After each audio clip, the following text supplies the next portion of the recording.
Re-Zero, Side Story, 1 Day 2, Chapter 1, The Relationship of These Sisters. Everyone subject to the scene would agree, this is unbearable to witness. Garfield, hey, sis. That luggage looks pretty heavy there. Want my amazing self to carry some? Frederica, Garf. No, do not worry. I am merely offering some slight assistance, since it discomforts me to be constantly served as a guest. Feel free to relax, Garf. Garfield, oh. Well, got it. You holler if you need anything, Kay? Garfield scratches his cheek, standing stock still as Frederica pushes the trolley. Frederica gazes at him for a moment, but immediately pulls herself together and refocuses on her work. The small wheels roll across the floor, their noise fading further down the mansion's hallway. Garfield dazedly watches his sister grow distant. Subaru, so annoying. Garfield scratches at his short, blonde hair, sighs, and walks off in the opposite direction from Frederica. Subaru puts his hand to his forehead, having witnessed this scene from around the corner of the hallway, and bemoans the irritating exchange. Emilia, they've had a week to calm down and talk. But they still look so uncomfortable, says Emilia, hidden in the same place and same manner as Subaru. Subaru was squatting while Emilia spied the exchange from above him. Subaru feels Emilia's breath grow distant as he stands up and rotates his hips. Subaru, it's a decennial reunion. And one without any contact during the decade. I heard their goodbye wasn't exactly an invigorating one where they were wishing each other success, and I can understand it being awkward, but... Subaru crosses his arms and tilts his head. He can understand it, but it's still irritating. Annoying. Watching them makes his back itch. Garfield and Frederica have been like this ever since their reunion. While they pretend to be on acceptably affable terms when others are around, things are actually poor. Garfield might look emotional and impulsive, but he's a surprisingly good actor when he puts his mind to it. And there's no need mentioning how well Frederica conducts herself. They probably hadn't been planning to, but the siblings have successfully deceived quite a number of people in this handful of days. But it's obvious to Subaru, who has often caught the two of them alone, and now Emilia's witnessed it too. Emilia, it looks like Garfield's trying to approach her, but Frederica can't look at him straight in the eye. Even though they're finally back together. How come? Subaru, it's hard to enjoy the reunion when the goodbye is so messy. I mean, I'm just going off my manga knowledge here. I think the problem's Frederica. Emilia is right, Garfield is ready to be open with Frederica. But Frederica looks less promising. Frederica might be feeling guilt toward her brother, who was left behind in Sanctuary. During all of that time, Garfield sharpened his fangs to secure a stubborn, childish heart, which comprised a third of the obstacles that Subaru had to deal with in Sanctuary. Yes, Frederica is partly responsible for Garfield's attitude. But having said that, Frederica did not purposefully ruin Garfield, and nobody is in the wrong here. Actually, if anybody is in the wrong, then it's Roswell. And so not Subaru and not anyone else casts blame on Garfield or Frederica. But it seems like they feel otherwise. Subaru, man, what a mess. It boils down to Frederica having an excessively strong sense of responsibility. Frederica left for the outside world so that she could create a home for the people of Sanctuary once the barrier was broken. She bore an incredibly noble and lofty burden for a 10-or-so-year-old girl. Perhaps that ambition of hers had been what caused her to leave Garfield behind. Ultimately Sanctuary was lost, and what Frederica worried would happen did. But thanks to her actions, there were places ready to accept them, scattered and shoddy though they were. And that was something she ought to take pride in. Still, she feels more guilt than accomplishment.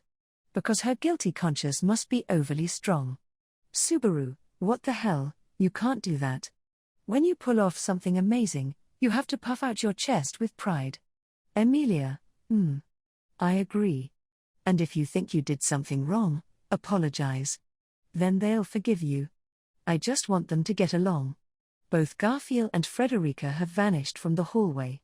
Emilia looks at the spot where the two had faced off, her amethyst eyes narrowing. Subaru peers at her and nods. Subaru, yeah. Subaru, all right.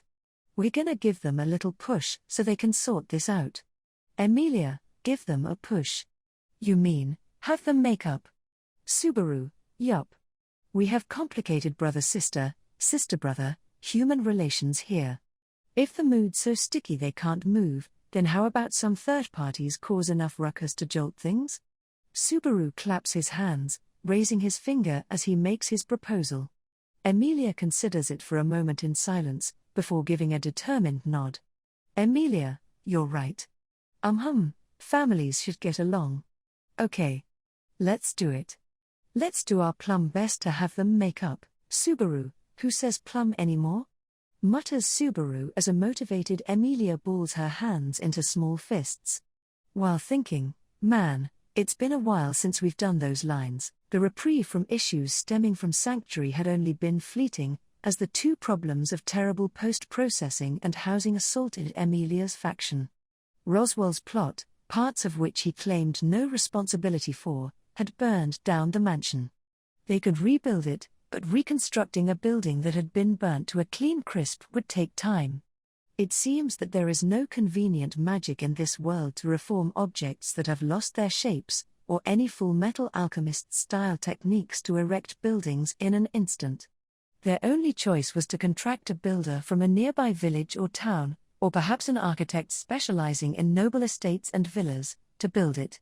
Roswell, however, that mansion was not my main house.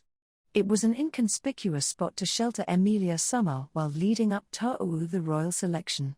I was planning to move to the main house shortly after the selection started. So it's not as much of a problem as you're making it out to be. Is what Roswell said when they started looking for somewhere to relocate. Apparently the Mathers family has several mansions on hand, and the main house has already been prepared as their base of operations. Nobody is residing in the main estate except for those maintaining the place. Once the workers have everything prepared to welcome their masters in, the group will relocate their headquarters to there. But where do they stay in the time between now and then? Roswell, don't worry, has also been addressed. Some relatives of mine have a mansion in a region not far from Sanctuary. They're a branch of the Mathers family. We can stay there for a while. Though I suspect the large number of guests will trouble them. Roswell's relatives is an incredibly unsettling phrase, but nobody had any better plan. After that discussion, the main players in Emilia's faction went to the relatives' mansion, while Alam and Sanctuary's people went to Alam village. Perhaps so that Sanctuary's residents could be accepted as residents of Alam, they were purposefully introduced to other villages within Roswell's territory. Frederica had been the one to set the foundations for this, and it all ought to be considered her achievement. Though, while all of Sanctuary's residents are part demi-human, they're also all half-bloods. None of them look too different from an ordinary human, so blending in won't be too hard. And though they might have different customs due to their ignorance of the outside world, the kind people of Alam would surely teach them the basics without hesitation. Everything might look settled, but the problems will still keep piling up. Even so, no obvious trouble is occurring at the present, since everybody has done their absolute best. Subaru prays that all the noticeable problems will be resolved before anything can happen. And he has judged Garfield and Frederica's relationship troubles as something to resolve during this blissful, boring period. Subaru, and thus master plan make Garfield and Frederica friends again is a go. Is sort of where we're sitting. Do you have any suggestions? Ram, this is the first thing you say to me upon entering the room? Intruding on my peace is a heavy crime to pay, Barusu. Says Ram in an emotionless voice, seated and glaring up at Subaru.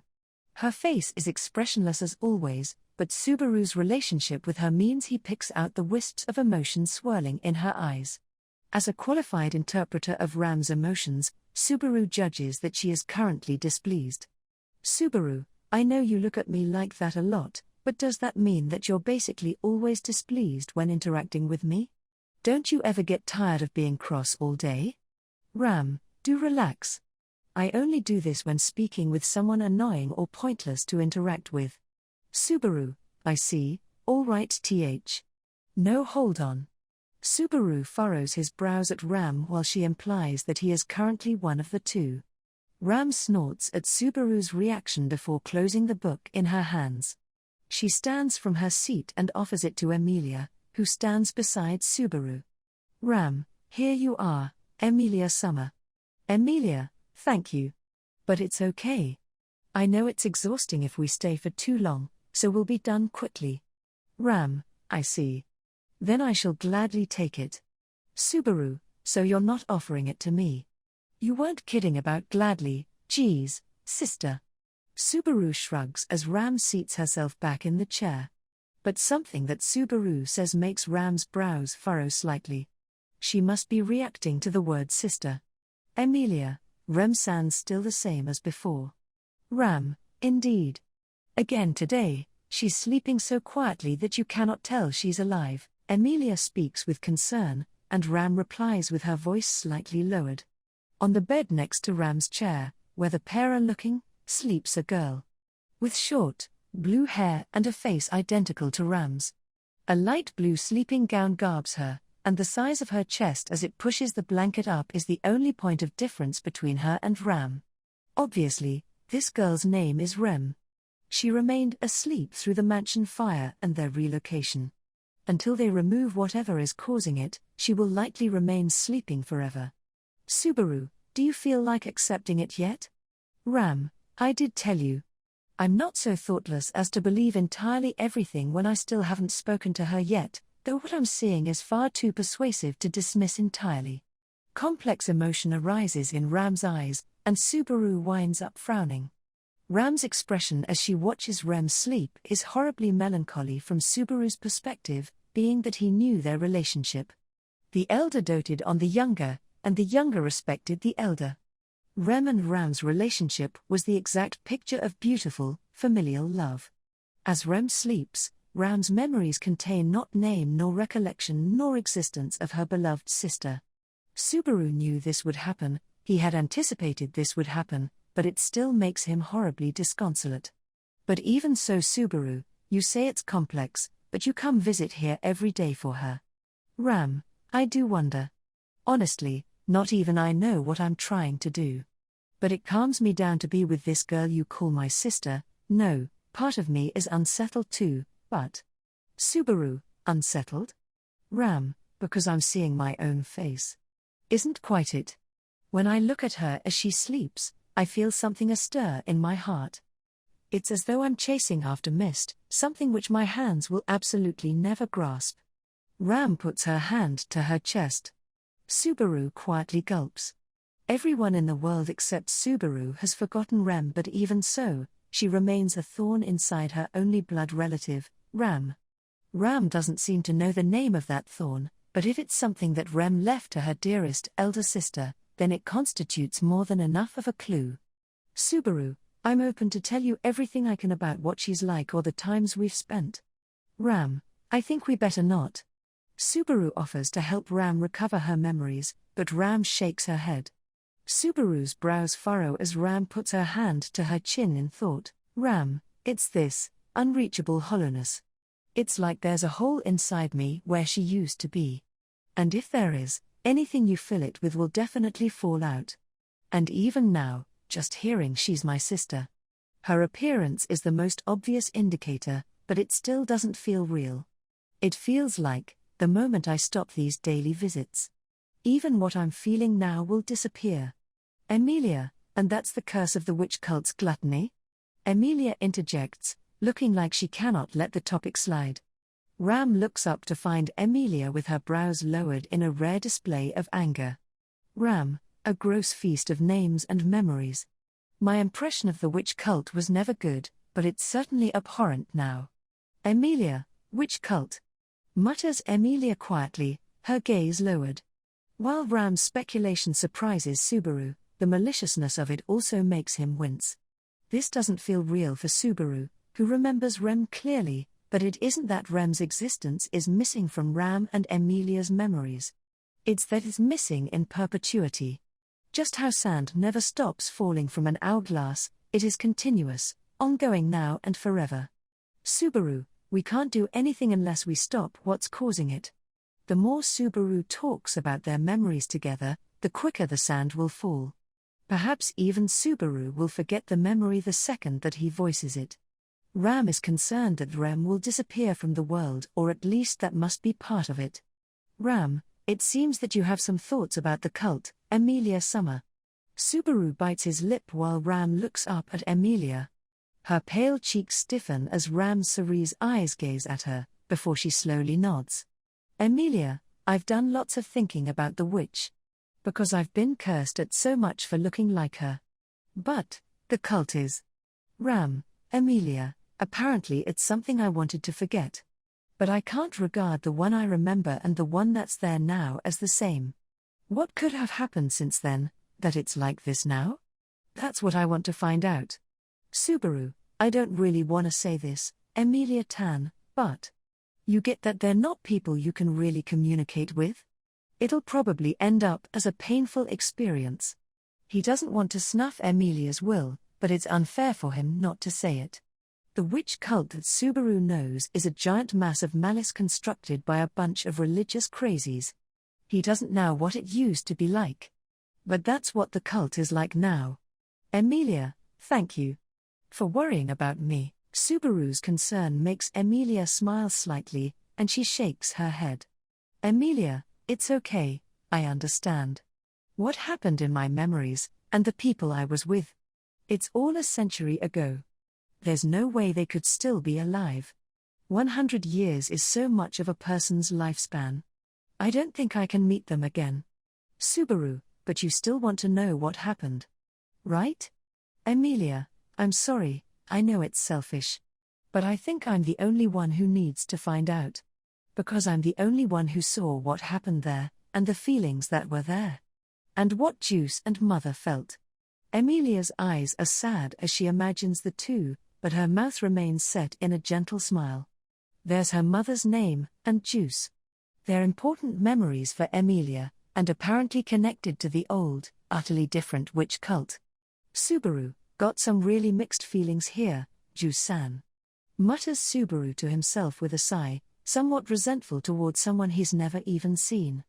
Emilia feels familiarity and sorrow for the name, and hearing it gives Subaru complex feelings. If the witch cult hadn't changed its course from when Juice joined the fold, Emilia probably wouldn't have been put through so much crisis. If he was going to be Emilia's ally anyway, Subaru would appreciate if he could have stayed at her side from start to finish, is the breed of selfish resentment he finds himself thinking. Ram, I doubt I can be as kind as you, Emilia Summer. Although as quiet as ever, her voice is full of chilling animosity.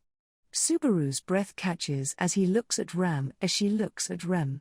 Her face is expressionless, but the glint in her eye is shockingly red. Ram, the witch cult's particulars have nothing to do with me. I won't object to your desires to hear their story, Emilia Summer. I won't, but do remember that my revenge is another matter entirely. Emilia, Ram. Ram, I couldn't care less about this cult or gluttony, but I return what I'm given, be it debts or enmity. Dismembering the heart-gouging hellions still won't be enough for me. Grisly rage overflows from Ram, her petite frame seeming to blur. As if a giant were there, emitting an overwhelming sense of presence indeed, as if an Oni were there. Ram, I'll eviscerate gluttony so thoroughly that the memory demands awe. It's less resolve and more death sentence. The recipient is absent, and her tone is utterly calm. Nevertheless, this is unmistakably a death sentence. It feels like an icicle has speared down Subaru's spine, making him hesitate even to speak. Subaru, with that, silence falls upon the room.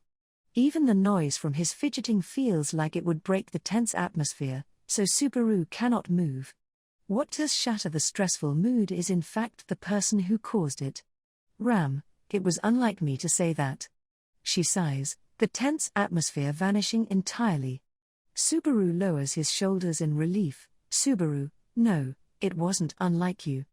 The Ram I know was someone who did get violent when stuff involved her little sister. Ram, I see. Ram's statements had been disturbing, but she had definitely been thinking purely about Rem when she spoke them. Subaru appraises it on that point alone, making him feel glad for Ram's sentiments. Besides, Subaru can't forgive gluttony either. If he can, then he wants gluttony's neck for himself, without even handing it over to Ram. The sensation of murder. The slipshod conclusion to his fight with Betelgeuse left very little direct feeling in Subaru's palms. Perhaps Subaru's hesitation toward taking a life could stymie him at the critical moment.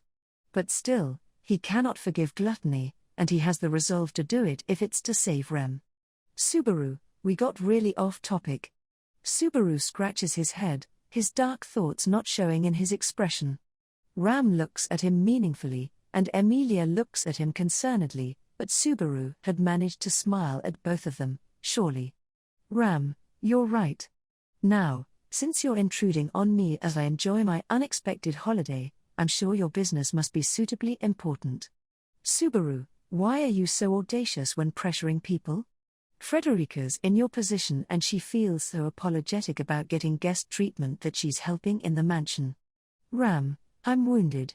And Frederica's the one failing to read the mood by working when she's being received as a guest. She can't stay composed when with Garf, and Klein is inciting her into it too.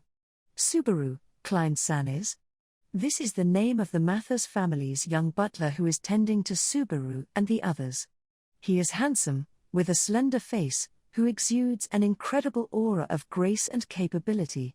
He gives a similar vibe to Julius, but unlike Julius, Klein is polite and incredibly considerate. And so Subaru thinks it strange that Ram doesn't seem to think too fondly of him. Though perhaps that's just what everyone looks like to Ram when they're not Roswell. Ram, you should ask Frederica and Klein themselves about how poorly they interact. Anyway, I'd like to return to my reading, so do state your business quickly. Emilia, I'm sorry, we just keep on talking. I think Subaru mentioned this right at the start, but it's about Frederica and Garfield. Emilia valorously gets to changing the topic. Let's do something about Garfield and Frederica's awkward relationship. Was a nice idea and all, but Subaru and Emilia found themselves absolutely stuck on what to do. Since neither of them are very experienced when it comes to mending sibling relationships. Subaru is an established only child, and so is Emilia. Neither of them have been blessed with siblings, so nothing comes to mind when it comes to non-parental blood relations. And in Garfield and Frederica's case they don't even have ordinary parental relations, but we'll leave that part aside. So they wandered around the mansion in search of advice, and visited Ram, who stays in a fixed location. And Subaru considers her the closest sister he knows. Though her relationship with Rem is gone from everyone's memory except Subaru's, he hopes that Ram might have something useful to say, considering that she and her sister had such a good relationship. And even disregarding that, Ram is childhood friend of Garfield and Frederica. Maybe something from an episode that Subaru wasn't around for will make her hit on an approach to fill this decade-long divide. Emilia almost gives Ram an expectant gaze, when her lips come to a halt. Subaru tilts his head at the frozen Emilia, wondering what happened, before following her gaze and freezing still as well. Ram, what? Ram narrows her eyes, looking terribly uncomfortable. In her hands he holds a book, at which Emilia and Subaru stare. The title, How to Grow Closer to Your Younger Sibling, is horrifically critical to the current affair. It seems that they aren't the only ones feeling clueless about sibling relations. One Day 2, Chapter 2, Young Souls and Watcher. Having learned that Ram is useless regarding sibling problems without her memory, but that she is nonetheless a good sister, time passes on for Subaru and Emilia with no good progress. Subaru, but don't you feel like Ram was being pretty unsympathetic? Emilia, don't say that. Ram has her own opinions, she's known them longer than we have, so that's probably the difference. Emilia smiles wryly at the pouting Subaru as they walk down the mansion hallway. They have left Rem's bedroom and are reflecting on the encounter as they venture about. Through Subaru's mind passes the words that Ram left them with before their departure: Ram, Garf and Frederica's relationship?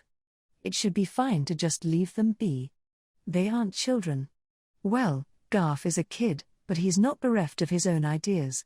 Though said ideas tend to be inaccurate. They'll manage something on their own. It's a rather ruthless judgment on Garfield, what with how fond he is of Ram. But it's possible that Ram regards Garfield as something like a younger brother.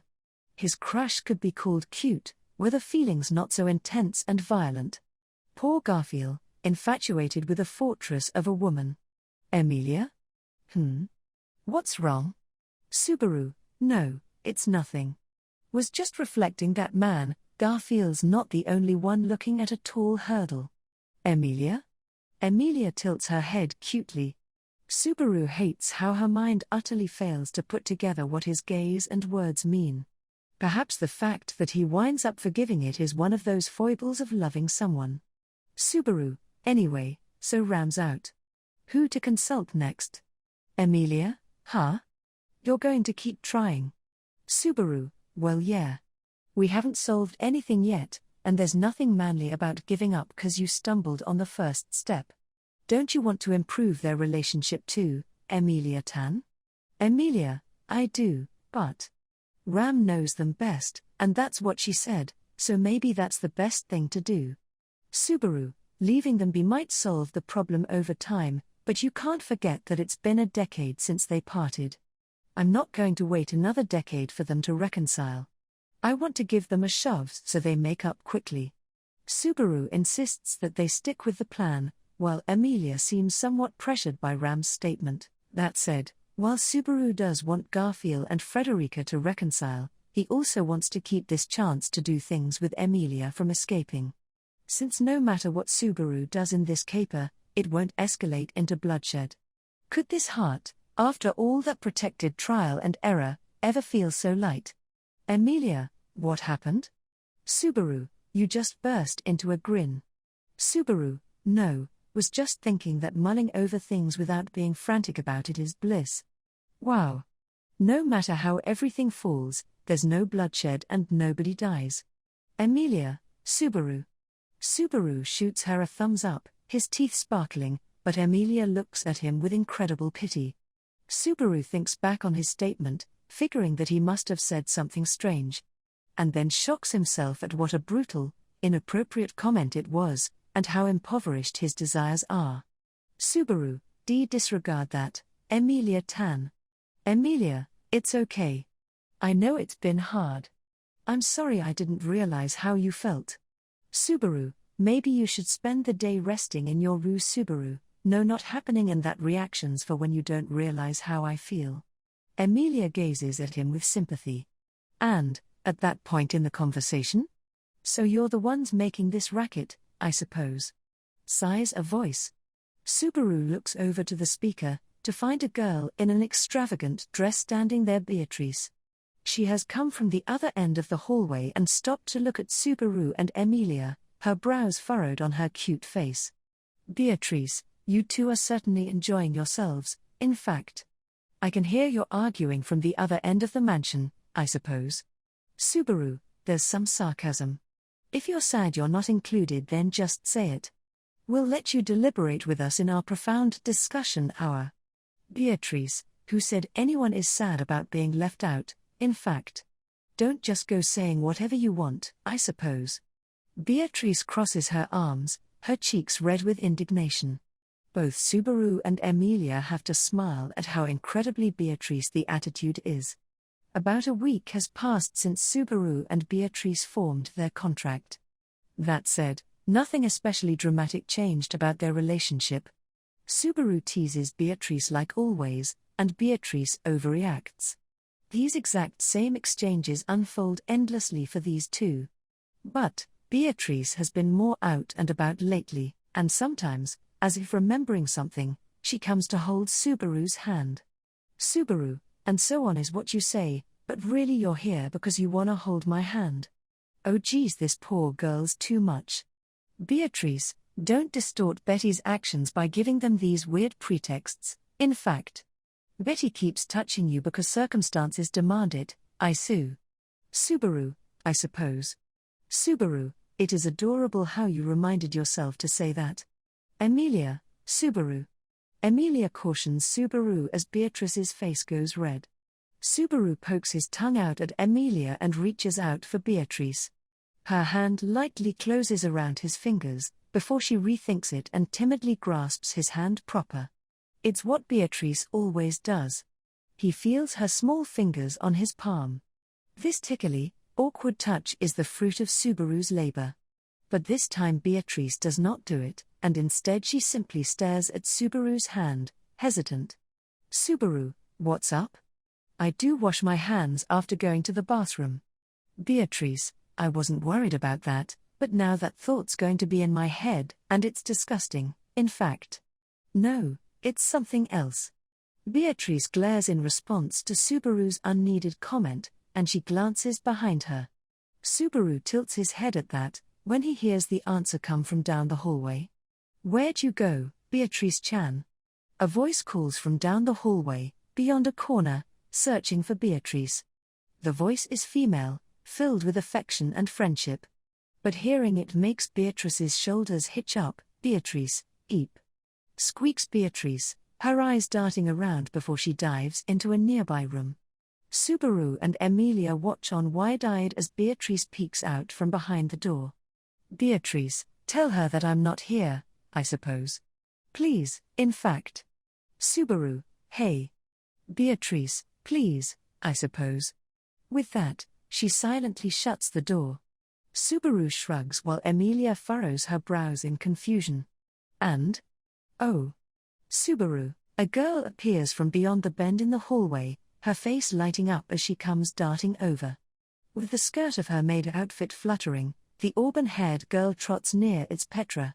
Petra is also staying in this mansion following the incineration of Roswell's estate. Considering the danger that comes with being involved, Subaru had tried to convince her to go back to the village, but she refused to listen.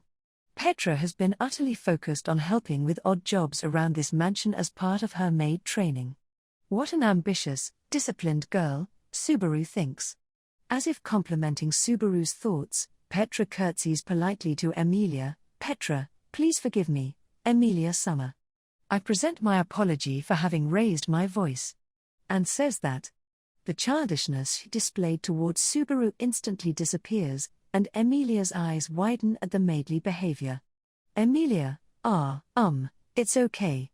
Don't worry. You can please relax, knave. Subaru, Emilia-tan, knave.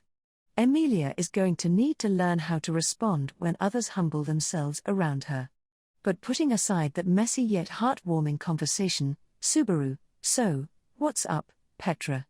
Something happen? Petra, no, nothing has happened. But since I finished my work, I was thinking to entertain Beatrice-chan. But I haven't been able to find her. Emilia, Beatrice-chan. Gosh. Emilia's breath hitches, and she puts her hand to her mouth as she holds in her laughter. Subaru also comes close to snickering. Beatrice, for all of her hauteur, has been dubbed with a chan by Petra. Subaru burst into laughter when he first caught them interacting. Petra, is there something the matter, Emilia Summer? Have I perhaps said anything strange? Emilia, no, nothing. I just thought that was a bit so funny. Petra, a bit but so. Sometimes Petra's childishness does come to the fore. Emilia gives her a smile and glances to Subaru, her gaze asking him what to do. Subaru pretends to mull over the issue. Subaru, right. Beatrice. She loves the attention, so I'm sure you have fun fussing over her too. Petra, I do. Beatrice-chan isn't honest at all. She's super cute whenever I'm with her. I don't think people like her should be left on their own. Subaru, why do you think that? Petra, 'cause she'd be lonely. You can't leave her there. Subaru nods to Petra's smart yet simple reply. It took a lot of words to get there, but ultimately it's the same reasoning by which Subaru dragged Beatrice out of the Forbidden Archive. Children see to the truth of things. Or really Subaru and Beatrice just argued at each other using child's logic. Petra, how come you're laughing now too, Subaru? Subaru, it's not that I'm making fun of you. It's just that you're so brilliant, Petra. Petra, really? Hee. Subaru pats Petra's head and gives her a nod. Then he puts his hand on the doorknob behind him, and swings the door open. Beatrice, war? With a thunk, an eavesdropping lowly gets sent to the floor. The loli pushes herself back up, her eyes teary and forehead red from the door belting against her. Subaru, the heck are you doing? Beatrice, Maresso, what the heck are you doing? In fact, this hurts. This sincerely hurts, I suppose. It hurts, and furthermore you broke your promise. Subaru, I didn't promise anything, and I didn't even say I'd do it. After taking careful consideration of who to support, I decided that supporting Petra'd be funnier. Beatrice, funnier? Funnier, he says, in fact. Just abysmal, I suppose. Complains Beatrice, rubbing her forehead while Subaru blocks his ears, pretending not to hear her. When a girl cuts into their exchange, Petra faces Beatrice directly, making Beatrice's mouth gawk open and pigtails bob. Beatrice, don't get the wrong idea, in fact. I wasn't hiding from you or anything. Petra, come on, Beatrice-chan. You're going to get told off if you play hide and seek in other people's mansions. Though I understand wanting to play so much you can't help it. Beatrice, what? Stop acting as though Betty were a child, I suppose. Though I might look like this, I am Fullian. Fullian. Petra, Fullian? Beatrice, never mind, in fact. In the end, Beatrice surrenders, Emilia looks surprised, and Subaru also closes his eye at the unfamiliar happenings. The entertaining thing about Beatrice and Petra's relationship is that somehow Petra is the dominant one. Beatrice always maintains a haughty, cocksure attitude when interacting with anyone. Subaru and Puck had been the exceptions, and now Petra has thrust herself into that count. For some reason, Beatrice can't interact with Petra using her normal demeanor. Not even she seems to understand why that is. But Subaru has spotted her holding hands with Petra, looking rather reluctant about the whole thing, several times now. Never mind what Beatrice thinks, to an outsider they're just a couple of young girls. And this is two girls, with portents of feature beauty, holding hands. A charming spectacle. Petra looks slightly older than Beatrice. Perhaps it's happening because Beatrice struggles to counterbalance Petra when she behaves like an older sister. Petra, okay, let's go. We don't want to interrupt Subaru and Emilia Summer's work. And Brother Klein got some sweets for us, so let's go eat them together. In the dining room. Beatrice, oh okay, I suppose. I'll go. So you don't need to pull me along, in fact. Beatrice sends a pleading look to Subaru as Petra leads her out of the room by the hand, but Subaru cruelly replies with a thumbs up. Emilia waves her goodbye as Petra drags her away, still looking mad and with her tongue sticking out. That circumstances demanded skinship with Subaru will have to come later. Emilia puts her finger to her lip as she contently watches one girl abduct the other. Emilia, that is so surprising. I didn't expect Beatrice to be weak to Petra. Subaru, right? It stunned me at first. It's adorable to watch though, so I didn't say anything. And I think Petra's totally right. Emilia, she'll be sad if left alone. Subaru, I don't mind being with her all hours of the day, but that defeats the point of leaving the archive. If she's making memories, then the pages of her photo album ought to have as many people in them as possible. Since she has to compensate for 4 centuries of blank pages. If Subaru consumes all of the space in her album, it's going to get Same quick. Her memories need to be full of lots of people and lots of faces. Subaru believes it best to stand at her side as she clicks the shutter, sometimes slipping into the frame. Emilia, Subaru. Sometimes you are so cool. Subaru, what, seriously? What happened? What RNG was that? Emilia, it really is only sometimes though.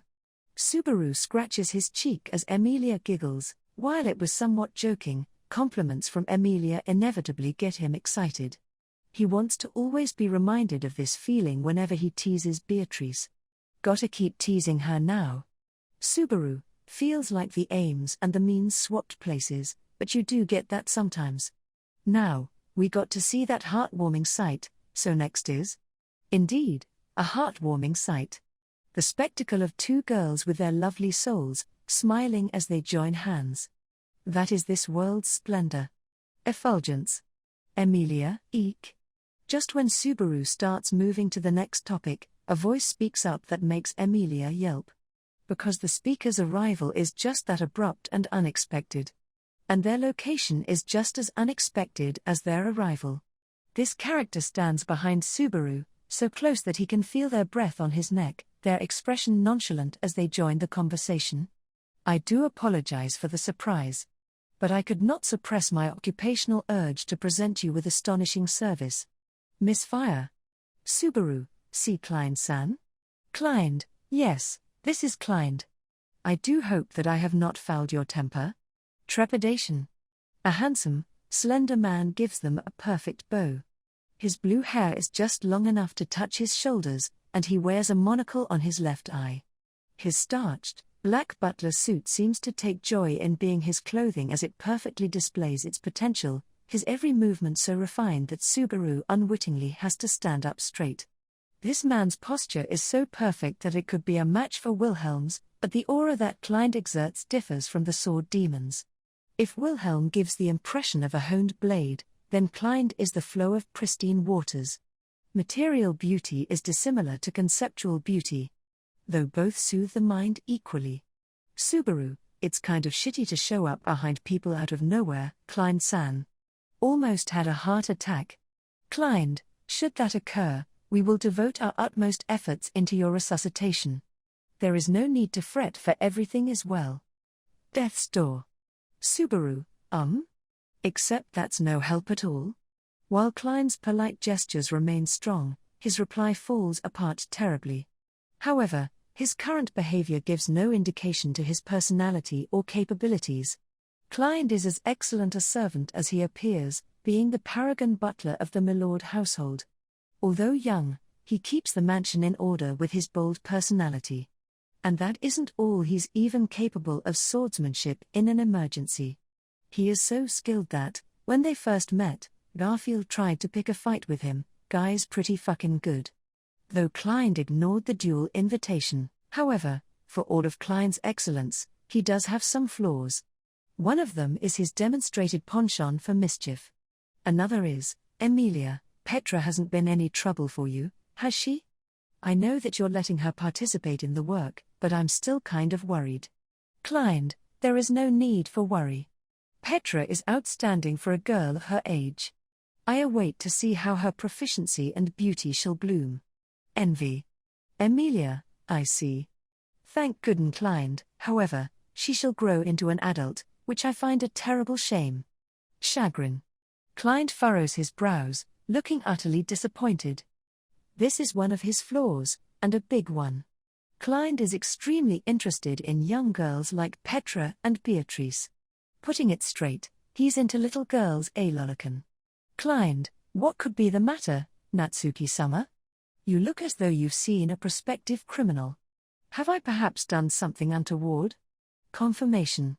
Subaru, it sort of seems as though you're self-aware about it, considering how precise that comment was. I'm not really into younger girls, so you have that, but seriously, when they're that young. Klein, it appears that you could be under a terrible misapprehension. Smile. Smile, he says, while not smiling in the least. His attractive face darkens dejectedly as he adjusts his monocle, and he turns to face Subaru. Klein, do I have your attention? I do not admire Anne Rose Summer, nor Petra nor Beatrice Summer because they are young. It is because I am infatuated with the promise and youth of their souls. To be enraptured by pure, immaculate souls is natural. And it happens that many possessors of such souls are young. Thus misapprehension. Subaru, well. Great. Klein gives a speech to rebut Subaru, though Subaru tunes out for most of it. However, Klein's next words destroy that attitude of Subaru's. He looks at Emilia, and, Klein, in fact, Klein, my eyes perceive a similar luster to Emilia Summer's soul. Purity. Emilia, me? Subaru, goddamn geez, Klein-san. Emilia tilts her head. Subaru can only find himself shocked and awed at Klein's perception. It should not be possible to determine that Emilia is mentally much younger than she appears without investigating her background and upbringing. Klein's eyes have penetrated straight through that, and he has ascertained that Emilia is mentally a lowly. A lollican's nose is to be feared, thinks Subaru in dumb astonishment. Subaru, so then Louis-san or something to be. Klein, her appearance is exceedingly darling, but her soul is matured. It is beyond the means of someone as callow as I to divine promise from someone so set in their ways. Recklessness. Subaru, amazing. It truly impresses Subaru that he can see through the lily granny. Emilia has been party to this exchange, but doesn't seem particularly interested in Klein's fetishes. Emilia, Klein-san, there's something I kind of want to ask. Klein, please ask whatever you wish. Inquiry. Emilia, did Frederica used to work here before she started working in Roswell's mansion? Klein, indeed. Affirmation. Subaru furrows his brows, sensing that Klein was tongue-tied for a second. The hesitation makes Emilia blink too, but the conversation continues as is. Emilia, which means that you've known Frederica for a long time? Klein, Frederica and I have known each other for a decade. I was still a manservant who had only just begun work when the Margrave brought Frederica to the Milord household. We would have known each other since then. Old friends. Emilia, I knew it. Okay, so I have a question about Frederica. Is there anything she likes or dislikes that we can use as a starting point for her to reconcile with Garfield? Klein, a starting point for reconciliation. Rumination. Klein puts his hand to his chin, in thought. He looks pretty as a portrait even while ruminating.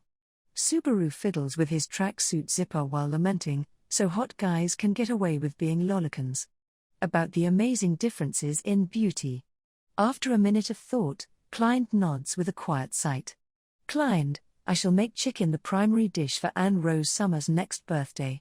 Plan. Emilia, where'd Frederica go? Klein, forgive me. Whenever I attempt to meditate upon her, my brain unfailingly rejects it. I'm afraid this is my idiosyncrasy. Beg your pardon, Emilia, do you maybe not get along with Frederica, Klein-san? Klein, preposterous. Denial. Klein shakes his head at Emilia. Klein, she is an excellent servant who conducts her work swiftly and accurately, and is also proficient in tact. Should you ignore that her appearance sullies her station, what demands the maid to be adorned in splendor and beauty, I have not any complaints about her. Indifferent. Emilia, I think I just heard something extremely prejudiced, but is that just me? Subaru? Subaru, no, it's not just you, it's just Klein-san. It seems like Klein's unrelenting prejudice springs from Frederica's appearance. While yes, the initial impact of it did startle Subaru, Frederica is actually both diligent and abounding in femininity. There's nothing wrong about her as a woman except her appearance. Klein, I sense that Natsuki-sama has reached the same conclusion as myself. Espy. Emilia, did you? Subaru? Subaru, I'm trying to end my habit of probing for other people's flaws, so could you please not? Emilia Tan, your looks are mega critical on me. Emilia, that's not what we were talking about, geez, but, thank you. Says Emilia, her cheeks slightly flushed. These compliments seemed utterly ineffective before, but since Emilia finished the trial they've starting working on her somewhat, which is novel. Puck isn't around to give Emilia lessons on fashion anymore, and she's gotten into the practice of dealing with her own grooming and dress. Apparently she's been doing some trial and error on what looks stylish. Though naturally when she started thinking about chopping her silver hair short, everyone collectively yanked the brakes on it. Either way, it doesn't seem like they're going to get any useful information about Frederica from Klein. Subaru and Emilia sigh, hitting a quick dead end yet again. When Klein speaks up, Klein, simply as speculation. Klein, judging by what I have heard, could you be seeking an improvement to the sibling relationship between Frederica and Garfield Summer? Conjecture. Emilia, yes, we are. But neither me or Subaru have any brothers or sisters, so we have no idea what to do. We've been asking around, but, Klein, being that Frederica's only issue is her appearance, I believe that issues pertaining to Frederica that are unrelated to her appearance will resolve themselves if left alone. But it seems that you may find this stance unsatisfactory. And so I offer. Proposal. Both, proposal? Klein raises his finger. Subaru and Emilia tilt their heads in unison. For the first time that day, Klein smiles. Klein, if you are concerned about them, then ought you not speak to the person closest to them? Not Ram, but another? Opinion. Emilia, closest to them. Oh. Emilia claps her hands, her eyes shooting open as she finally hits upon this idea. Subaru reaches the same conclusion, but something is bothering him first. Which is, Subaru, not Ram? I'm pretty sure we only mentioned her ages ago. Klein-san, how long have you been listening to us talk? Klein, it is because I am the butler entrusted with the peace and chores of the Milord household. Declaration. It kind of sounds like an answer and also kind of doesn't. Subaru scrunches his face up while Klein bows respectfully. His conduct as a subordinate is so perfect that it overwhelms any observers. All Subaru can do is shut his mouth and look sour. One Day 2, Chapter 3, Pretty Girl, Pretty Lady, Pretty Granny. Subaru, and thus we hasten to speak with Lewis-san, who we figure knows them best. Lewis, I'd call your approach conscientious, all told. I don't mind your relying on me. But I don't jurt much I can say on the topic. Subaru, meaning? Lewis, meaning I agree with Ram and Lil Klin. Their problem is their problem. It's not something outsiders need to get too involved with. It doesn't look like Lewis is too interested in Subaru's proposal as she sips her tea. However, she is undeniably a key figure in this whole affair. Subaru is sticking his neck into their business with too little frivolity to back down that easily. Subaru, I get that their circumstances are an annoying mess. Since I've been involved in it, if only tangentially. Lewis says nothing. Subaru, but I don't think it's something to just leave alone. I mean, maybe it will resolve itself in time. But it's aggravating both to them and to onlookers how they're trying settle things, but it just isn't working. If a third party can do something about it, then they should. Lewis, that sounds like a low-derv hard-nosed meddling. Subaru, well, I do have a reputation for being shameless and dense. Subaru puffs his chest out in pride, although it likely wasn't a compliment.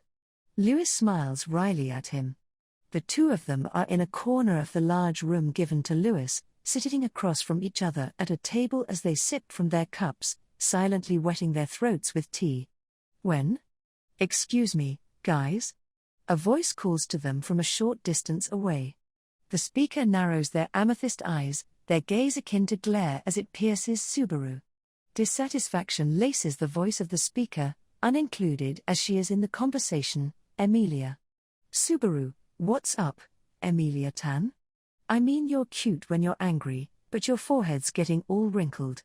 Emilia, if you think so, then shouldn't you come and help? Geez. You're so mean, Subaru. You ninny.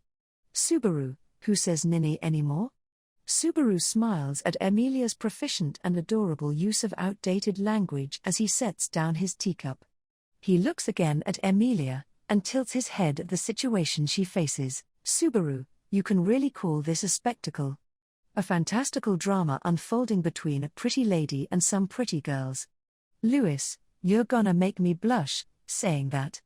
Subaru, you mingle too and it'll be a drama between pretty girls, a pretty lady and a pretty granny. Lewis, you're gonna make me blush, saying that. Subaru, seriously?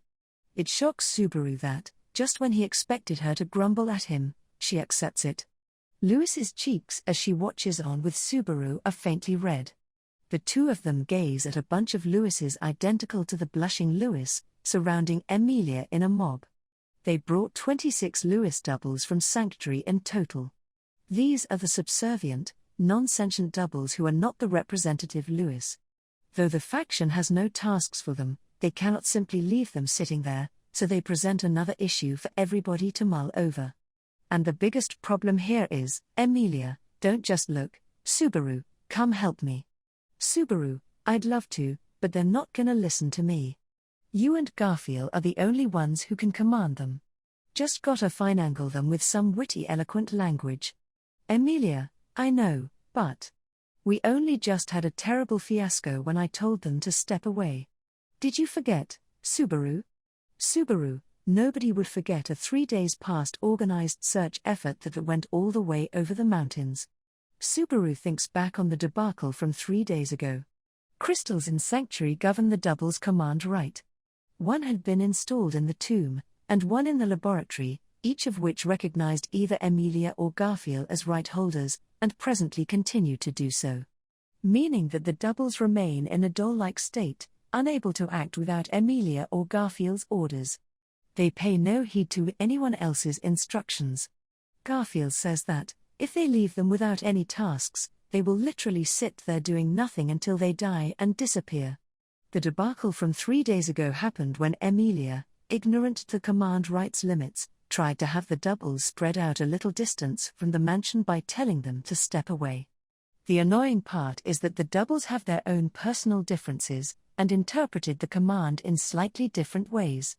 Some of them perfectly adhered to Emilia's intentions, some of them exited the mansion, and some of them sprinted far from the mansion into the distance.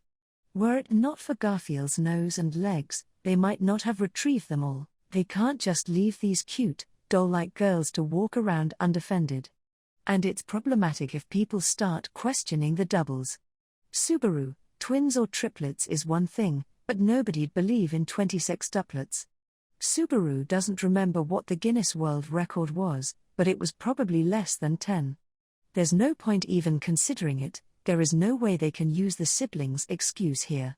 And as for why they have to come up with excuses in the first place, Lewis, they were obviously made using forbidden techniques. Frankly said, it'd be an uproar if people found out what we were. Subaru, ours figures. Lewis, you're taking someone as a foundation point, and constructing mock-odd of a similar nature to them to make them essentially you're making infinite soldiers. There's people out there who'll want that. Leaving aside the question of practicality there, they are useful for research. Since they're basically an infinite subject base. You can use the command right to keep them from rebelling, and they disperse into mana when they die, so there's nothing to clean up. Subaru, which is all absolute shit. Lewis, it relaxes us to know you think that, Lil Sue. Subaru feels something indescribable as he watches Lewis smile thinly. Repulsion that his acquaintance could be exploited, and aversion due to the ethical issue. Those feelings are why Subaru feels adverse to the concept. But when he dispels those feelings, and considers the technique detachedly, how long will his resistance really hold against the sheer convenience of it? Everyone, including him, pursues an easier and easier course. Hate being so weak, he thinks. Emilia, okay. So what am I meant to do? Emilia yells, having been somewhat excluded from the situation, as she hits her limit.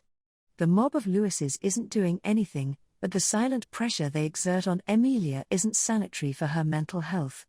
Subaru crosses his arms as he wonders what to do. Subaru, maybe try pacifying them with an order they can't misinterpret? Emilia, like? They went so far when I just told them to step away, so I don't know what to. Subaru, I think saying sit down would work. Emilia, Subaru, you're a genius. It's nothing that brilliant, thinks Subaru while Emilia asks the Lewises to sit, and they each plonk themselves down on the spot. It feels like Emilia is the teacher at a kindergarten now that all these little girls are sitting cross-legged around her, but actually the situation is more desperate than that. They have to come up with some smart way to deal with this. Subaru has some relevant proposals he wants to make when Roswell returns, so now it's an issue of waiting for him. Subaru, since there's 26 of them, naming them after the letters of the alphabet might work to individuate and remember them all. Lewis, you look like you're up to some nefarious plotting again, Lil Sue. Subaru, nefarious plotting makes it sound bad. All I'm doing is working my brain so everyone I know reaches a happy conclusion. Subaru gives her a big grin. Lewis sighs, looking astonished. Did she find his efforts credible or not credible? Subaru decides optimistically that his smile just looked untrustworthy. When Emilia, freed from the swarm of doubles, approaches Subaru and Lewis. Subaru presents her with her teacup. Subaru, you did a good job, Emilia-tan. Putting in good efforts as always. Emilia, thank you. But compared to Garfield, I'm barely doing anything. Garfield does such good work, ordering them all whenever it's mealtime.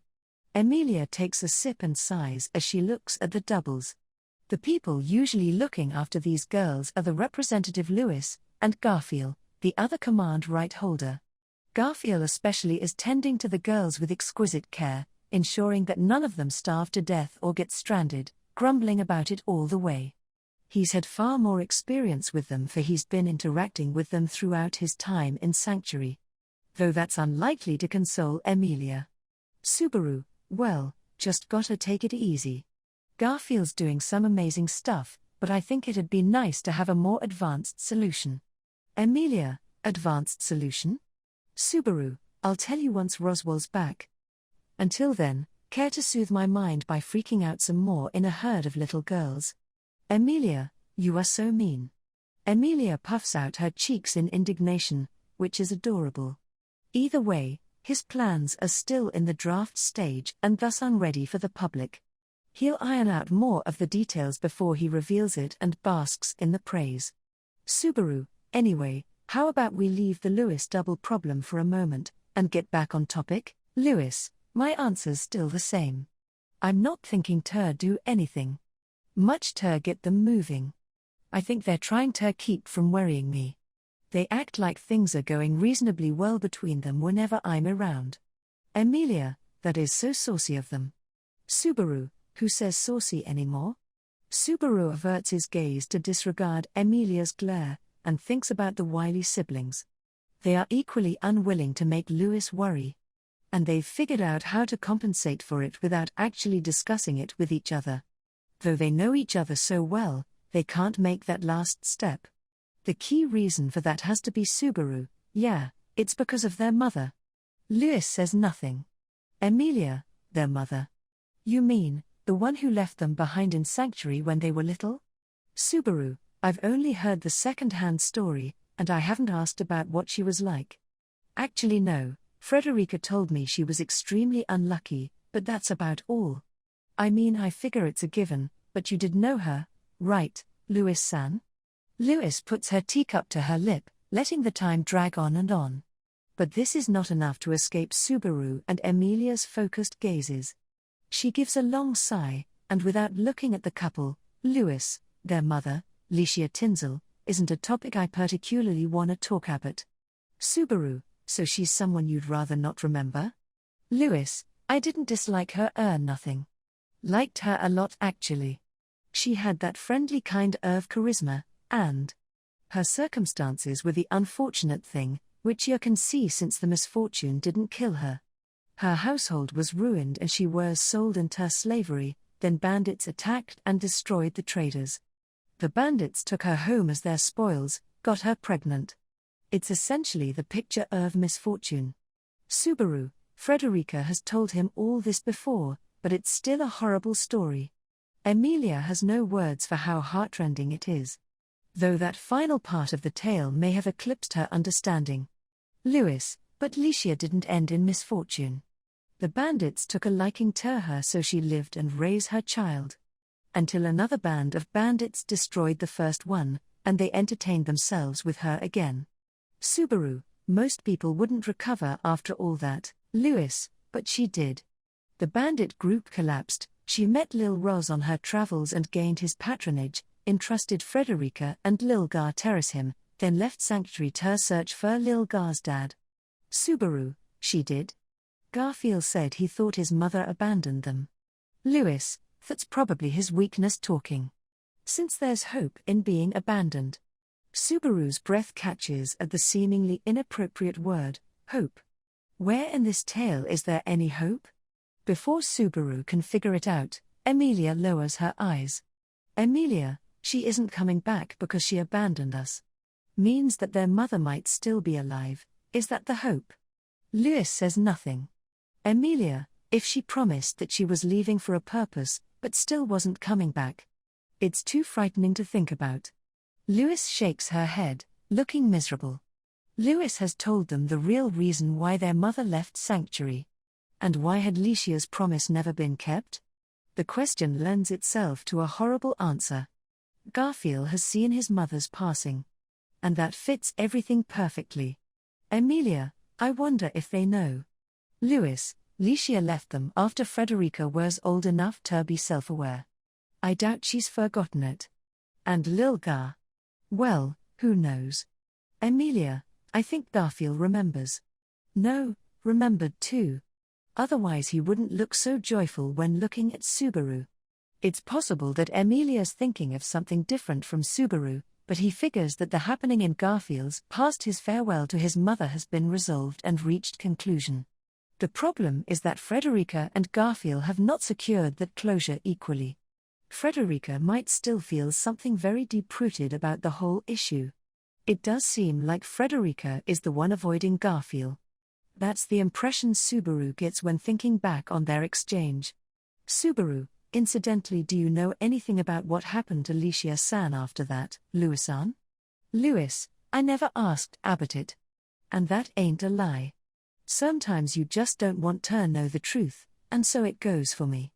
Lewis averts her gaze, ignoring the truth that she has likely already grasped. Subaru is not heartless enough to call it weakness. A ripple crests through the dregs of tea in the teacup on the table. He watches the wave melt into nothing, a gloomy silence upon the scene. Subaru, I'm feeling that if this goes on, everything'll end as us prying further and further into their affairs like a couple of nosy rubberneckers. But how are your feelings on this, Emilia-tan? Emilia, I'd so rather avoid doing that. Subaru and Emilia leave Lewis's room and walk down the hall as they consider their accomplishments, terrified that they may fail to produce any decent results. They would rather this not end as them uncovering gossip and indulging in rumors. Naturally, their top priority is to improve Frederica and Garfield's relationship, but it's just life that problems spring up when you're dealing with problems. Emilia, but since neither talking to Ram or Lewis-san went anywhere, maybe we're out of options? Since Roswell isn't back yet either. Subaru, if we're assuming that we shouldn't rely on the passive approach of it'll resolve itself over time, then we can say that the issue is probably family. But where their mom is, or rather, whatever happened to her after their goodbye, isn't the issue. It's their mental states back then compared to now, and the stances they held when they parted ways. Emilia, wouldn't it be easier to just lock them in a room together? Subaru, here I am in shock at Emilia-tan's unexpectedly barbaric plans. Subaru looks startled, but Emilia looks serious as she puts her finger to her lip. Emilia, right. Emilia, I think what they need isn't really time, but a reason to start talking. They've considered so many things over these 10 years. So if they get the time to talk about it, I'm sure they'll manage something. Subaru, HR and HMHM, but that feels passive too. It's not really any different from the majority opinion of it'll resolve itself over time. When people say it'll resolve itself over time, they mean that the conversation you're talking about will naturally occur during that period. Emilia, so why don't we make that conversation happen for them, unnaturally? I know my idea was pretty extreme. But I think it's basically what Ram and Lewis-san are saying. That we just have to leave it to them while they're alone together. Emilia lifts her finger from her lip and gives it a wag. Subaru listens to her with his arms crossed and brows crinkled in deliberation. Is that really all they need to do? Subaru does understand what she's saying. In fact, it makes perfect sense. He's just troubling himself over simple anxieties. But is it really safe for their involvement to be so shallow? They don't have to pre-arrange things in more detail for this to work out? Nothing will hit any kinks, and needlessly escalate in complexity? Emilia, Subaru. Subaru, no. When Emilia pokes Subaru in the forehead, she looks up at him, brought back to reality. Emilia, I know you're a warrior, and work so hard for everybody's sake. Subaru, you're going to make me blush, saying that. Emilia, but I worry as much about you as you do for us. You need to know that you don't have to take everything upon yourself like this. They'll be fine. Subaru, I suppose. With everything dismissed by the word warrior, Subaru feels the weight fall from his chest.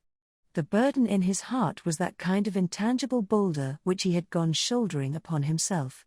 Emilia, it'd make me happy if you trusted me, and went along with my ideas too sometimes. Subaru's shoulders untense as he sighs. Perhaps it's not the conclusion he was after, but it seems like events are going to wind up according with the general consensus of opinion. Subaru, okay. Then we'll figure something out and… Goodness, if it isn't Natsuki-san and Emilia Summer. What are you doing here? And just when he tries to adopt Emilia's plan, someone intrudes. A grey-haired young man carrying a massive stack of papers shows up before the two. Recognizing him, Subaru puts his hand to his chin in thought. Actually, of all the important people in the mansion, there is only one they haven't spoken to due to reasons other than absence. With that thought, Subaru considers how useful this man will be for tackling the problem, and nods. Subaru, okay. Then we'll figure something out and make that happen. Man, do you mind me asking why it feels as though I don't exist in this conversation? The shout from the familiar voice echoes loudly through the Milord mansion. One Day 2, Chapter 4, Birth of the Emilia Faction Internal Affairs Minister. While working away at the massive mountain of paperwork, Otto listens to Subaru and Emilia who sit on the reception sofa. He withdraws the needed documents from the pile, his quill pen occasionally darting over them. He scribbles formulas on a sheet of paper, does some kind of calculation before jotting them onto the paperwork, and references nearby documents while stamping the first with a seal. With how smoothly his work progresses and how frantically his eyes move, it's questionable whether he's paying attention to Subaru, but his occasional interjections suggest he isn't just ignoring them. Emilia looks impressed as she watches Otto work, Subaru sitting beside her as he explains what they've been doing. He finishes his speech at nearly the exact same moment that Otto wraps his pen into its holder. Otto, so you're looking to improve sibling relations, are you? Then if you'd like to consult me, I could tell you. Subaru, where's this going? Otto, you're seeking pertinent advice from someone with siblings, correct? Then I believe that instead of consulting this quagmire of only children, you'd be better off consulting me, what with my elder and younger brother, indeed. Subaru finds himself overwhelmed by Otto's abounding confidence. Subaru has never asked about Otto's family makeup, but apparently he's the middle brother in a series of 3. So yes, Subaru and Emilia are indeed craving his advice. However, Subaru, but weren't you chased out of your house for being a bad son? It'd be one thing if you had good family relations, but advice from the black sheep isn't exactly helpful. Otto, who are you implying was so poor a son that their parents disowned them? I've never spoken even a single word of the like. My elder brother inherited the house, so I as the second eldest left to go trading of my own will. Perhaps it's unexpected, but I do believe myself cleverer than my brothers, you see. Subaru, what if you're the only one thinking that and your family's relieved the parasite's gone? Otto, does it somehow displease you for me to be here? Otto pounds his hands on the desk, his face red. Subaru shakes his head with an, of course not. Merely the thought of Otto being absent is terrifying. It's just that Subaru found himself insulting him before he could thank him. Which is another one of Otto Swain's characteristic virtues. Emilia, but for some reason you feel really undependable, Otto-kun. I wonder why that is? Even though you did so much to help, Otto, Emilia Summer too. Subaru's thoughts express themselves vicariously through Emilia as she puts her hand on her chin, in thought. Apparently she is also a victim of Otto's virtues. This man's aura of dependability correlates negatively with his actual capacities. Subaru, look at how you're tormenting Emilia Tan, you sinful bastard. Otto, utterly unjustified. What did I even do? Emilia, so anyway, Otto-kun. I'd really appreciate it if you could tell us what we should do about them. Otto, and right into the topic. Now aren't you two truly just master and servant? Otto spends a moment overreacting, before seeming to realize that his hysterics are utterly pointless. The back of his chair squeaks as he puts his hand to his grey hair. Otto, well, I believe the important thing to start with is their mutual feelings. From what I've seen, Garfield doesn't look to be the problem. His stubbornness is akin to a child's, and I imagine that he'd like to reconcile as he loves his family. Emilia, I think so too. Garfield wants to make up. But Frederica's having trouble approaching him. Otto, Frederica-san must be in a somewhat difficult position. She is the elder sibling, so as the superior she needs to let Garfield have his way if they're to reconcile. But from what I've heard, it doesn't seem that Frederica-san has erred. She may simply be exhibiting her sisterly generosity. If we consider her capacity to tolerate the younger's tantrums as the crux of this affair. What's the matter? Subaru stares at Otto as he neatly arranges his argument, and shakes his head when Otto complains. Subaru, no, you hit me with a way more serious opinion than I expected, and I'm stuck on where to throw in jokes. Otto, it's a serious matter that deserves serious consideration for a serious conclusion. Subaru, please forgive me. I'm too incompetent to play off your convoluted lead-up. Otto, are you trying to resolve problems or to encourage them? Of course Subaru wants to resolve them, but it hurts to defy his primordial desires. Otto and Subaru's conversation aside, Emilia nods admiringly in reply to Otto. Emilia, then. Emilia, we have to address Frederica's feelings first. Otto, I believe so, yes. It doesn't seem that Frederica-san will exacerbate the situation by deeming Garfield unpardonable. And honestly, I doubt anything so finicky will be necessary for this. It's one of those problems that time can raise. Subaru, we don't want time to resolve it, and that's why we're trying to hurry it along. Did you even listen to me all the way to the end? I swear. Otto, I shouldn't have to be hearing this. Sensing that Otto is reaching the exact same conclusion as everyone else, Subaru snorts somewhat mockingly. Otto is indignant, and Subaru harries him further with, Subaru, so where would you show off that older sibling magnanimity, if it were you? You mentioned a younger brother, so surely you've had a fight where you showcased your broad-mindedness. That's the tale I wanna see, hear, sing. Otto, if you'll pardon me on the seeing and singing, yes, a tale. Honestly, my family was rather harmonious. My siblings were good people, my parents were kind, and… Hold on, have we ever actually fought, Biff? Subaru, useless. Otto, why on earth are you saying that? What is so wrong about a peaceful family? Are you suggesting that relationships are illegitimate if they never once involve fights? That's ridiculous. What is there to complain about peaceful relationships with no great flaws? Subaru, well, it's the worst card you could have played in this situation. Just when it seems like Otto's going to come up with something poignant and useful, he plays a zero.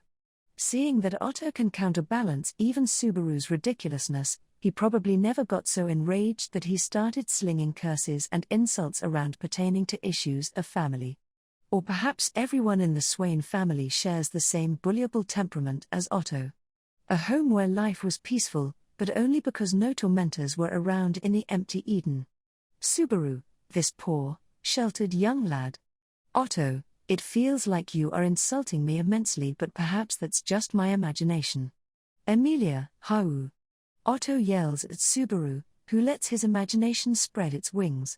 When Emilia, watching the exchange, puts her hand to her mouth as she fails to suppress a smile. The two men fix their gaze on Emilia. She shakes her head. Emilia, no, I'm sorry. It's just that you look like you're getting along so well. Kind of like brothers. Otto, I'm rather sure that my brothers were kinder to me than this. Subaru, don't say that, big bro.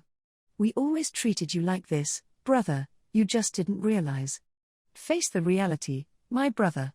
Otto, oh shut up. Otto has already exhausted the words and willpower needed to reply.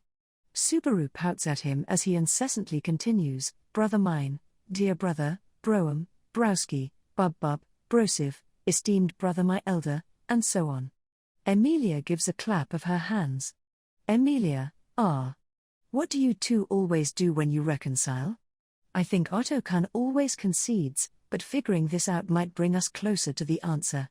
Subaru, it's amazing how naturally that turned into Otto always conceding. Emilia, what if you try letting him win, Subaru? Subaru, even supposing I yield to everyone else in the world. I'm absolutely never, ever yielding to Otto. Otto, oh shut up. Barks Otto at Subaru's atrocious little drama, rubbing at his temples as he thinks. It seems like he is seriously considering Emilia's idea. Otto, what do I do when I argue with Natsuki-san, Subaru, give up usually. Otto, the answer didn't even bear thinking and now even I'm wondering what I'm doing. Otto cradles his head atop the desk as Emilia stands up and pats him consolingly. While jealous about Emilia's kindness, Subaru judges that he won't be able to get it himself in this scene and bats at his lap before standing up. Subaru, well, that did help. We'll try Frederica first, and depending how that goes we'll judge how we'll enact Emilia's plan. Otto, you realize that this is merely you fussing, and you may be breaking your back for no reason? Subaru, I still think it's a lot better than actually breaking your back. You disagree? Otto, Otto gives a resigned sigh. The way his mouth relaxes into a smile is essential his answer to the question. Emilia must also perceive the same thing as Subaru in Otto's expression. She stretches easily on the spot, and gives Otto a smile. Emilia, well, Subaru and I'll be going now. I'm sorry we interrupted you when you were so busy. Otto, no, I'm the one who invited you. Also I am surrounded by suffocating mountains of paperwork. The occasional breather helps to make it easy. Otto's expression snaps into awareness. Otto, hold on, why am I working so frantically on Margrave Mathes's feudal paperworks? At some point I get asked to assist with some municipal tasks, and then am permitted to inspect even the territory's administrative logs. I'm sure I was only trying to secure a quote for the prices of that oil. Subaru, oops, Emilia-tan. We stay any longer and will be impeding Otto's work. Let us vacate the room while happily holding hands. Emilia, Oh, yes let's. Otto puts his hand to his forehead, beginning to feel bewildered about his current circumstances when Subaru and Emilia abandon him. Subaru takes advantage of the moment to grab Emilia's hand and exits Otto's office. And just when Subaru attempts to flee the room, his hand on the door, Otto, oh, Natsuki-san Subaru, What? Just relax. You're not sitting there because of any mistake or hypnotism or powerful suggestion. You have merely been beguiled by circumstances, conversational finesse, and... Subaru's sentence cuts off halfway. He cannot keep joking for he senses something grave in Otto's gaze as he looks at Subaru. As though he is trying to talk about something important. Subaru shuts his mouth, and Emilia tilts her head. Otto looks at the two while a mere microsecond of hesitation flashes through him. But it all disperses when Emilia glances back. Otto, no, never mind. Subaru, come on, I'm curious now. If you're gonna say something then say it. Otto, I would like to say it, but... Well, we'll say that presently it would be like trying to hold a cloud. We'll discuss it once things begin to look more hopeful. Since I cannot tell yet whether it would help you or just bring you unease. Otto scratches his head as he explains his hesitation. Subaru tries to make Otto change his mind by silently staring at him, but he just seats himself and retrieves his quill. Otto, I'll be returning to my work, so I leave Garfield's case to you. When the military cabinets are not functioning properly, the civil cabinets in the back are too anxious to work. Subaru, got it. But when you can say whatever that was, do, Minister of Internal Affairs. Otto, why of course IW. Civil, Cabinet? Minister of Internal Affairs? Subaru, let's go, Emilia-tan. We'll just be bothering him if we stay any longer. Leaving Otto behind as he begins troubling over the change in his position yet again, Subaru hurriedly pulls Emilia along by the hand and leaves the room.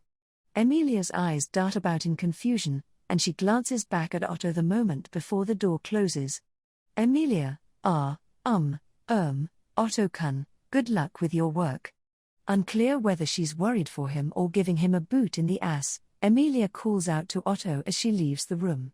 Having left Otto's office, Subaru and Emilia's course of action grows more definite. Or really, they already had a defined course when the foreign element called Otto's opinions butted in, and now they're moving ahead with a plan just as definite as before. Subaru, thinking about it, that was a complete waste of time. Emilia, don't say that. Otto-kun's story was, well, it was. Yes. It helped. Subaru, your unmaskable honesty shows in that question mark, and it's adorable. Emilia fails in her desperate attempts to back up Otto as Subaru praises her and focuses on searching for Frederica. Anyway, the problem with the siblings is the sister. Garfield's already made up his mind. Now is just to give Frederica impetus to make up hers, then? If it isn't Emily and Subaru. May I ask what you are doing? Subaru, Ueg. Emilia, A voice calls from behind them. Subaru's breath hitches awkwardly to a stop, and Emilia plainly shows her surprises as she glances back. Their gazes land on a girl in a dress with her navy hair in a braid. She is less than 10 years old, even younger than Petra or Beatrice. She's identical to Beatrice in that she wears an extravagant dress, but hers is decorated more simply than the pigtailed girl. Unfitting to her youth, her eyes are stern and her face is dignified. This girl's name is Arnrose Milord. She is scion of the Milord family, which is looking after Subaru's group, currently acting as lord of the manor in the true lord's absence, and the one receiving Subaru and the others. While Klein and the other excellent members of this household attend to arrangements and the like, Arnrose is the one giving the orders, and she is suitably bold in her bearing. A statesman's condescending mien in the form of a child. This is the Milord family of sorcerers, split from the main household of the Mathers family, what belongs to Roswell. Arnrose already has all the backbone needed to inherit this house. Lovable childishness is something she lacks, which is seemingly why Subaru has trouble with her. It feels like, when he's facing her as another individual human being, he is being far eclipsed in refinement by a girl about 10 years his junior. But regardless of all that, Emilia's reaction is very clear. Emilia, Anne. How many times do I have to tell you that I'm not Emily, I'm Emilia? Anne, why do forgive me, Emily. Though you are at fault here for hesitating in your speech when you first introduced yourself. I find Emily an easier and cuter name than Emilia. Emilia, really? I mean, I don't really mind it either, but I guess there's no choice. And with that, Emilia permits Arnrose to use this nickname. Emilia has got along strangely well with Arnrose since they met. Ask why, and they weirdly seem to just suit each other. Arnrose's sentiments seem similar to Emilia's, as she displays not the slightest negativity even around the half-elf. She could be counterbalancing it with her mental capacities, but that in itself presents a problem when considering Emilia's age. Anne, now what is it you're doing with Subaru, Emily? Having a tryst? Subaru, does it look like one? Does it? Well, oh dear, we've gotten so close that it looks like a tryst. You're allowed to blush when the shyness takes you, Emilia Tan. Emilia, no, that's not what we're doing at all. All we're doing together is some nefarious plotting. Subaru, you know exactly how I feel and you just cast it aside, geez. Arnrose looks extremely interested as she asks her question, and Emilia easily shakes her head in reply. It appears that Arnrose hadn't been expecting especially anything, for she looks condescendingly at Subaru with an I see, and breathes a sigh. Her eyes are definitely mocking Subaru's ineffectiveness. But Subaru can't see himself as being at fault. He has constantly been flirting at Emilia, and she's just gotten better at ignoring it. Anne, I shall inquire into your nefarious schemes later, for have you seen Klein anywhere? I need him and he is utterly missing. Emilia, Klein-san was watching over Petra and Beatrice just a moment ago. Anne, phrasing truly is the crux of matters, Emily. Arnrose grimaces, seeming to infer everything from that statement alone. She's known Clind for a long time, so she must know full well his disposition.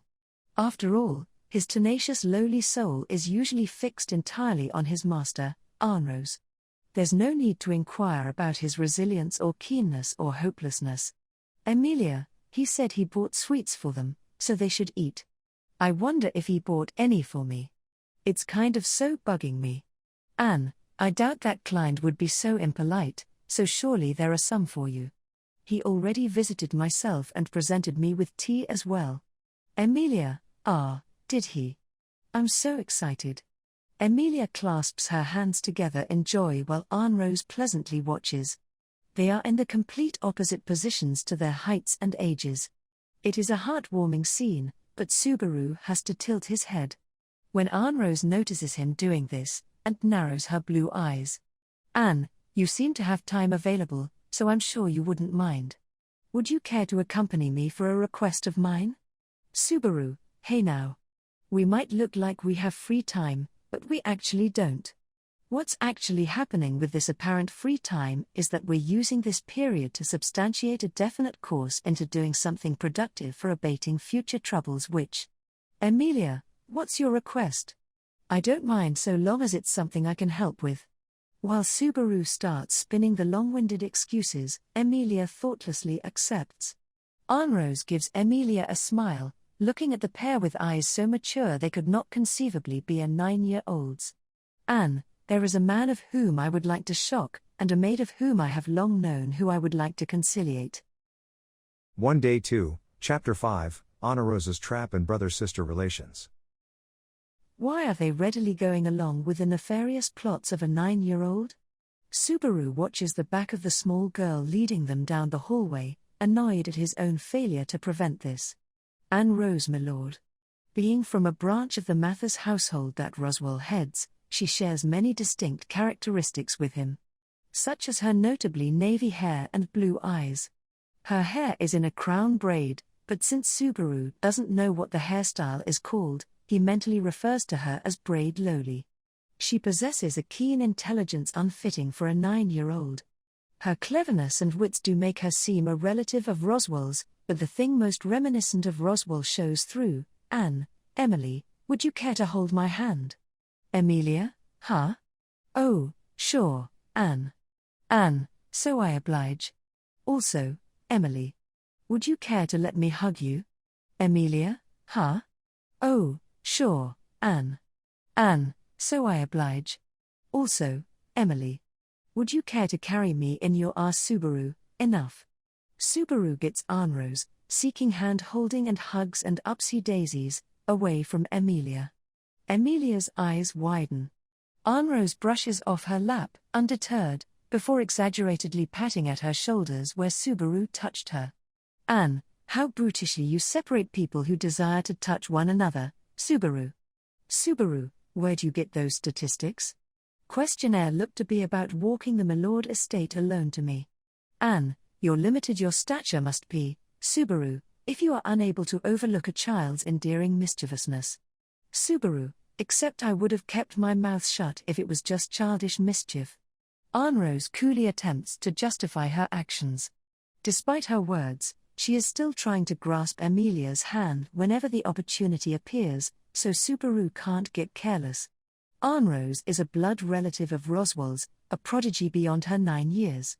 And her idiosyncrasy is for some reason, she likes Emilia way too much. Ever since the day that the group came to stay in this mansion and they introduced themselves, Arnrose has shown inordinate fondness for Emilia. Emilia is a gullible airhead, so she may view it as a cute show of affection, but Subaru views it otherwise. After all, she's related to Roswell. While his demi-human fancy has been overthrown by his actual echidna fancy, it may not be the same for his relative. Many of the servants in the Milord household are demi-humans. Ones that Roswell assembled from all over his lands who have apparently suffered persecution, and are effectively taking asylum in the Milord residence by Roswell's will. Considering that Arnrose was born and raised in this environment, demi-humans are a familiar presence for her. So, while she isn't prejudiced against Emilia the half-elf, her friendliness is excessive.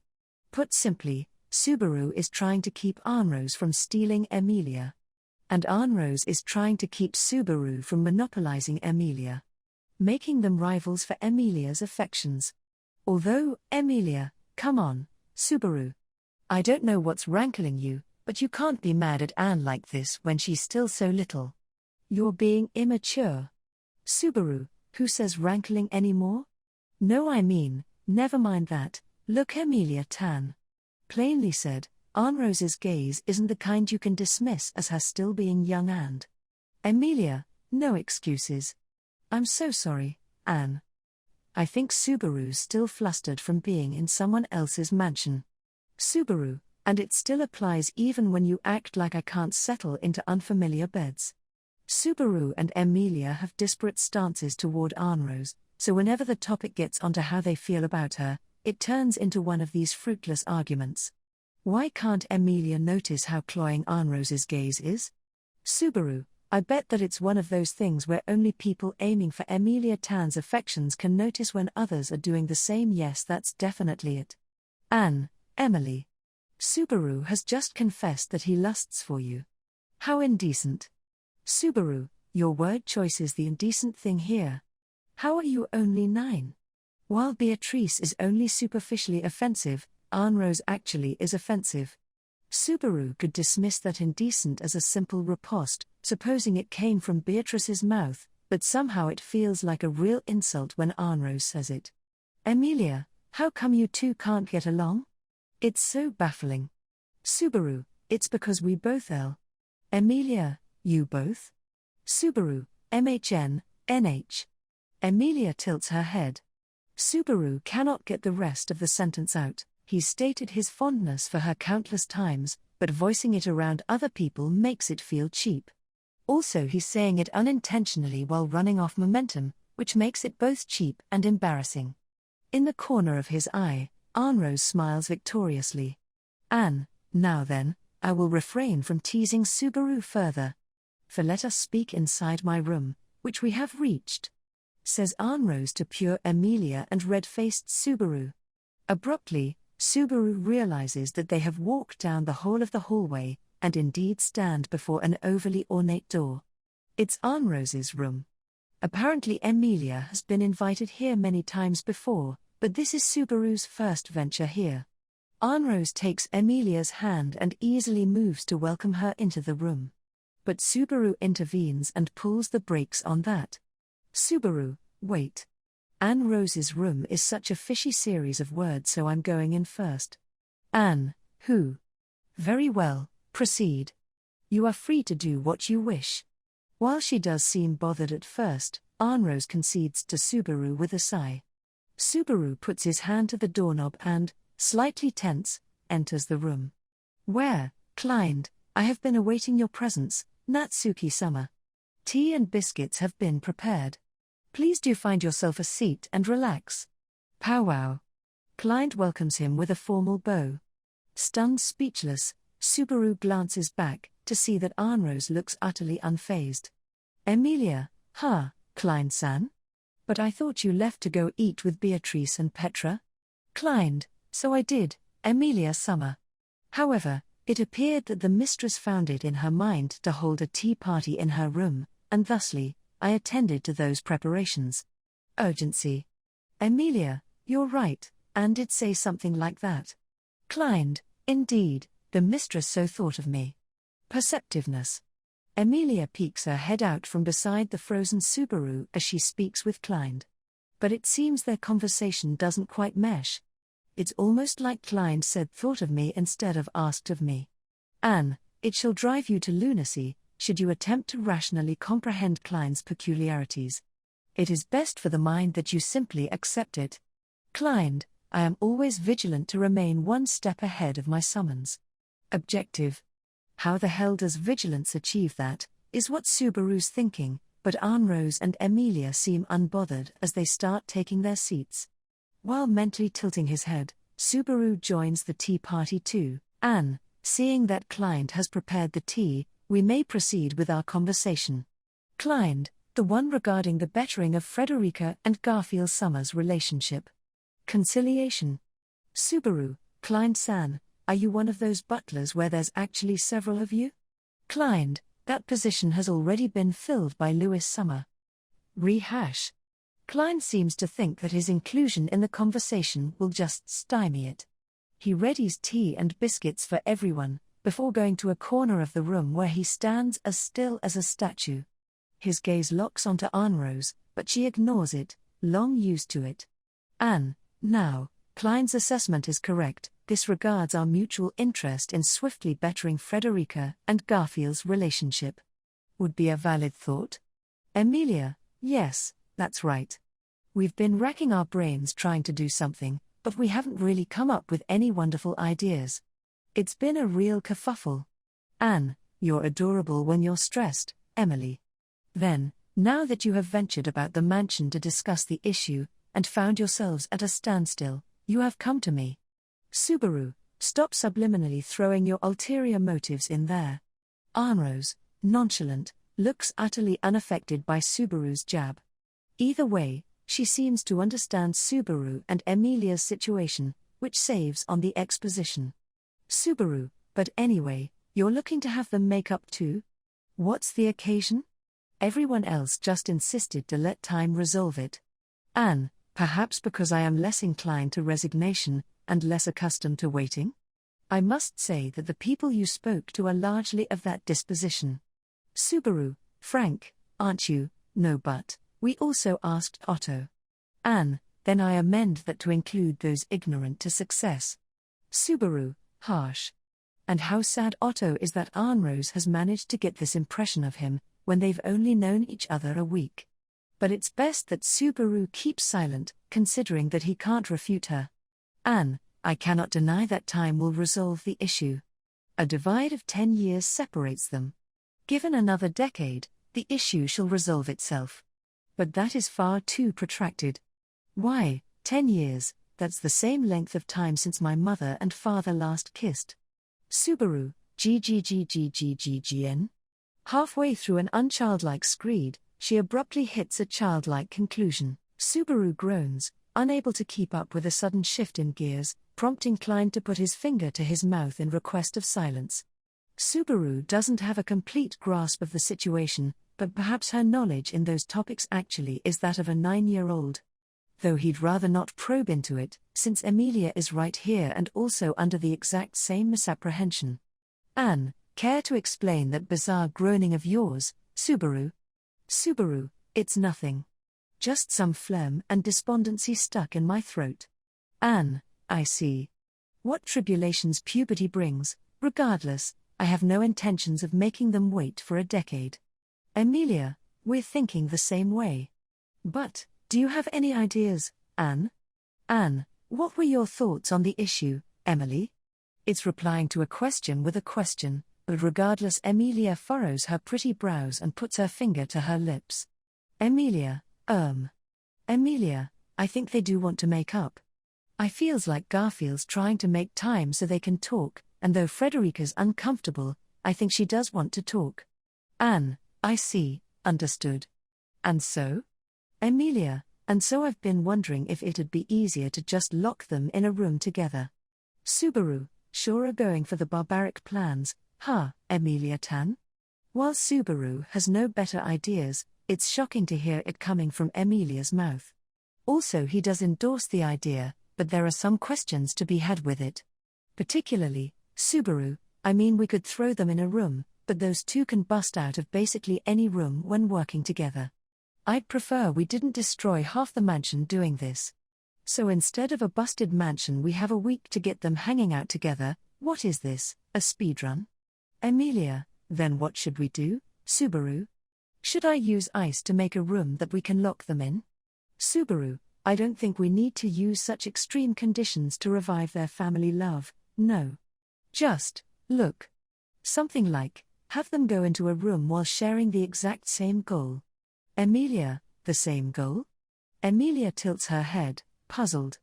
Subaru manages to get away from any criminal ideas, but his proposition doesn't go any further than that. He's conceived of making them share a goal, but has no concrete idea of what it would be, should they defeat some monster that they can only take on together. Where exactly are they going to find such a convenient monster? Anne, in truth, my thoughts are identical to Subaru's. Subaru, huh? You know where to hire cyclopes and chimeras? Anne, never mind. Anrose gazes scornfully at Subaru, who apologizes by poking out his tongue and donking his head. The 9-year-old sighs while Emilia's cheeks grow flush, eyes lit with expectation. Anne, we share the same thoughts, when it pertains to making them share a goal. But I expect that what we know about them differs, and so differs the ideas we conceive, Emily. Emilia, what we know about them? Anne, for you have greater knowledge of Garfield than Frederica. While I have known Frederica for surpassing 8 years. That fanged face has been familiar to me ever since I've been aware. Subaru more or less understands what Anrose is trying to say. Her relationship with Frederica means that she can supply the information needed to fill the gaping hole that Subaru couldn't address, that is, what common points could lead to a common goal between Frederica and Garfield. Subaru, you're sure this'll work? Anne, provided that I may secure helpers, yes. Now, Frederica presents no issue, but Garfield does. Subaru, Garfield does? Anne, should Garfield's personality be exactly what I have observed over this handful of days, then we should see no issues. Subaru doesn't know how intensively Anrose has paid attention to Garfield's attitude, but as far as he can tell, Garfield's been entirely himself during his stay here. He isn't being pointlessly stubborn like he was in Sanctuary, or trying to hide his 14-year-old immaturity. Subaru can assure that much. Subaru, Garfield's being entirely genuine, so no issues there. Anne, excellent. Next is the issue of helpers. Perhaps we might enlist help from Louis-san, their family. Subaru, from Louis-san? She's who you'd name first if listing people most related to them. But she didn't seem entirely cooperative, and it's unknown whether she'll entertain this. Regardless, Anrose seems to think otherwise, and gestures her butler over. Anne, Klein, we may delay preparations for this evening's dinner by 2 hours and use the kitchen. Proposal. Anne, I see. Very well. Do inform whoever's tending to dinner of that. Klein, as you command, I swiftly shall. Haste. After that quick exchange, Klein silently exits the room. Subaru and Emilia watch on in surprise while Anrose takes a sip of her tea, smiling. Anne, now, let us see this issue quickly done away with.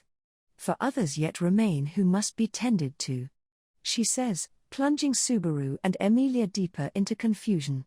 The second that Garfield enters the kitchen and spots that unfamiliar stature, he sighs, recognizing that he's been caught in a trap.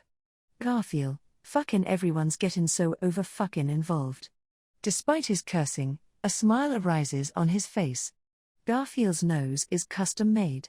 His sense of smell is so strong that it bears no comparison to the average man's, and he caught the scent before he even entered the room.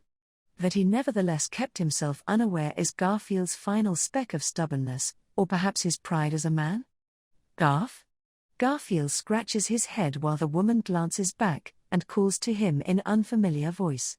Before Garfield stands a woman with long, lustrous blonde hair. She is taller than him, and her build is assuredly robust. The hoard of fangs decorating her mouth, combined with her powerful frame, makes her seem somewhat savage and violent. Were it not for her gentle voice and the tender gleam in her eyes, people would constantly be getting the entirely wrong impression of her. Frederica Baumann is how she's been introducing herself, or so Garfield Tinzel hears. Tinzel is the name of their mother, and Baumann that of her father. Garfield doesn't know why Frederica insists on using her father's surname, and has opted not to think about it. He doubts that those who devised this meeting took those complicated sentiments into account. Or perhaps Garfield is just exaggerating the whole thing, and to outsiders it doesn't look like a big issue. Garfield, ain't often I see ya here, sis, Frederica, and I could say the same. To think that you would find yourself here. Dinner has not yet been prepared, you will find nothing here to pilfer. Garfield, I ain't here for food. Stop treating me like a damn kid. Frederica, but is it not childishness to balk when treated as a child? And I suspect that you are still young enough that you would desire such babying, Garf. Garfield, nah, M14M over that hump. Who thooks a baby here? Feeling pricked, Garfield howls in rejection. Frederica shakes her head at Garfield's overreaction and returns her gaze to the front to look into the kitchen. Frederica, I'm occupied with a task at the moment. Garf, I cannot devote all of my time to relaxation as you can. Garfield, ain't like I'm spending all my amazing time playin' round either. And I ain't here to kill time, think I'm here for the same reasons you, sis. Frederica, the same reason? Garfield, looks like you got asked by someone else too. By those words alone, Frederica seems to figure it out. Frederica, so that's it, she mutters in comprehension. Frederica, I did think it peculiar. Out of nowhere, Anne Rose Summer began saying that she would die should she not have one of my meat pies. Garfield, how the hell did that manage trick you, sis? Frederica, what did they say? No, what did grandmother say that brought you here? Garfield, she said if she ain't getting one v my amazing meat pies, she's gonna go more senile. Frederica, I also must wonder how you managed to find credibility in that statement. Garfield shuts his mouth. Hearing her say it does make him question it, but he had been sincerely worried, so there's nothing to do. Garfield, well, maybe you just can't understand seeing as you gave up on looking after her. Ain't weird all for to show up asking if dinner's ready yet even after just ate. Course I'd fucking worry. It's actually a sad misunderstanding coming from the fact that, when the Lewis personality changes her rotation to the next one, the new Lewis doesn't inherit memories so extensively as to discern whether dinner happened or not. But Garfield will never notice that, and neither will Frederica. The siblings' concern for Lewis's mental health compounds. However, Garfield's statement pricks Frederica in a different manner than described. Because, although unintentionally, he struck on the issue of her decade-long absence. Frederica, indeed. I never returned to Sanctuary even once over that decade. And you're the one who protected Sanctuary during that period. I have no right to speak as if I know what happened there, or what has come of grandmother. Garfield, no, that ain't what I was meanin' to say with that. IW's just. Frederica glances back, forcing Garfield to face her again. Her face remains unfamiliar. It's been a decade. During all that time, Garfield's mental image of his sister remained constant from 10 years ago. Even though he's had this reunion and spent some time with her, he is having trouble accepting it. And the situation's the same for Frederica. She must be viewing him with trepidation, just as he views her. But it bothers Garfield. Why is her trepidation casting waves as intense as his own? What was it that he made her feel? Garfield, oh. With that gaze upon him, Garfield breathes a sigh. The answer thunks into his heart. Got it. Crap, he got it. He knows exactly what the emotion in Frederica's eyes mirrors. It's the same look that Lewis would occasionally have, back in Sanctuary. The same look that Garfield would see on his own face, reflected upon the water. Which means that it's melancholy. Combined with apology. Garfield, course it'd be. Garfield had assumed that the events from 10 years ago had been resolved. Inside the tomb, he remembered the goodbye with his mother from when he was young. He now understood what his mother felt as she left them, and that resolved the issue for Garfield. He assumed it had been equally resolved for Frederica. But it's not. What happened in the tomb only affected Garfield. Garfield came to understand his feelings for his sister, and his mother's love. He never told or informed his sister of them, distant as she was. And so Frederica gazes at Garfield without any resolution to what happened a decade ago, unsure of what to say. Even though she has matured, her gaze is identical to what it was 10 years ago. Garfield, sister. Frederica. Garfield, I'm sorry I didn't say anything. But's okay. Okay. I know what happened with Mom, and with you. Frederica, Garf. Frederica's eyes grow teary and wet in the wake of the violent emotion. What should he say? While frustrated at himself for his lack of eloquence, Garfield searches for the words that will convey his feelings accurately. He searches his head, and all the books he has ever read, for the words he must say. Garfield, I get why you left Sanctuary, and why you never came back after that. Ain't what I can actually say, but I am trying to it. So it's. Well, you know. Frederica, you are. Ready to forgive Mother? Garfield, what's there to forgive? Garfield's mouth relaxes into a smile as he replies to Frederica with a shake of his head. Exactly. What's there to forgive? The love and hatred that Garfield kept in his heart this whole time had been misaimed. He knew nothing of the truth, didn't even know his own feelings, lashing out in anger at the impenetrable darkness, all a tantrum and nothing more. Now that he knows the truth, it's all insignificant. There was nothing to forgive or resent. Garfield, I know now that Mom loved me. That she loved us. Frederica, Garfield, so there ain't no point trin' keep me away from what happened. Ain't got nothing to with my amazing self. So how about we get talkin' about something a lil less crap, sis? Garfield's speech pattern returns to normal as he rubs his reddened nose. Frederica give a long, deep sigh. She wipes the tears from her eyes. Frederica, Garf. You truly have grown, Garfield, fucking sarcasm. I ain't grown a damn inch compared to you. The hell happened to ya? How'd you get so damn Frederica, we may be family, but that is no excuse to say such things to women, Garf, you idiot. Frederica grabs him by the leg and slams him to the ground, the back of his head banging against the floor. Garfield's eyes spin as he stares up at the ceiling, Frederica standing in his view above him. Her face is back to a smile. Frederica, come now, stand up. Garfield, you're thon who fucking flipped me over. Garfield takes her offered hand. Gets back to his feet. He lightly brushes himself off and peers over at the counter that Frederica had been using. Garfield, so? How far you got with your meat pie, sis? Frederica, I have gathered the ingredients and had just begun to chop them. Though, it impresses me that you remember how to make it, considering that you only ate it when you were young. Garfield, 'cause some persnicket left the recipe behind so I could make it after she left. My amazing self'll need the dough. Frederica, then I will do the chopping. Garfield stands before the ingredients as he wraps a towel around his head, prepared. Frederica brings out the cooking utensils for him as he does so, smoothly passing them over to him. The siblings begin working in conjunction, no decade-long divide in sight, as they easily attend to the familiar work together. One Day 2, Chapter 6, just one more left. Subaru, but seriously I wonder if it'll work out. Emilia, really? But I thought our plan was so good. I bet Anne and Louis Anne's acting totally fooled Garfield and Frederica. Subaru, you sure?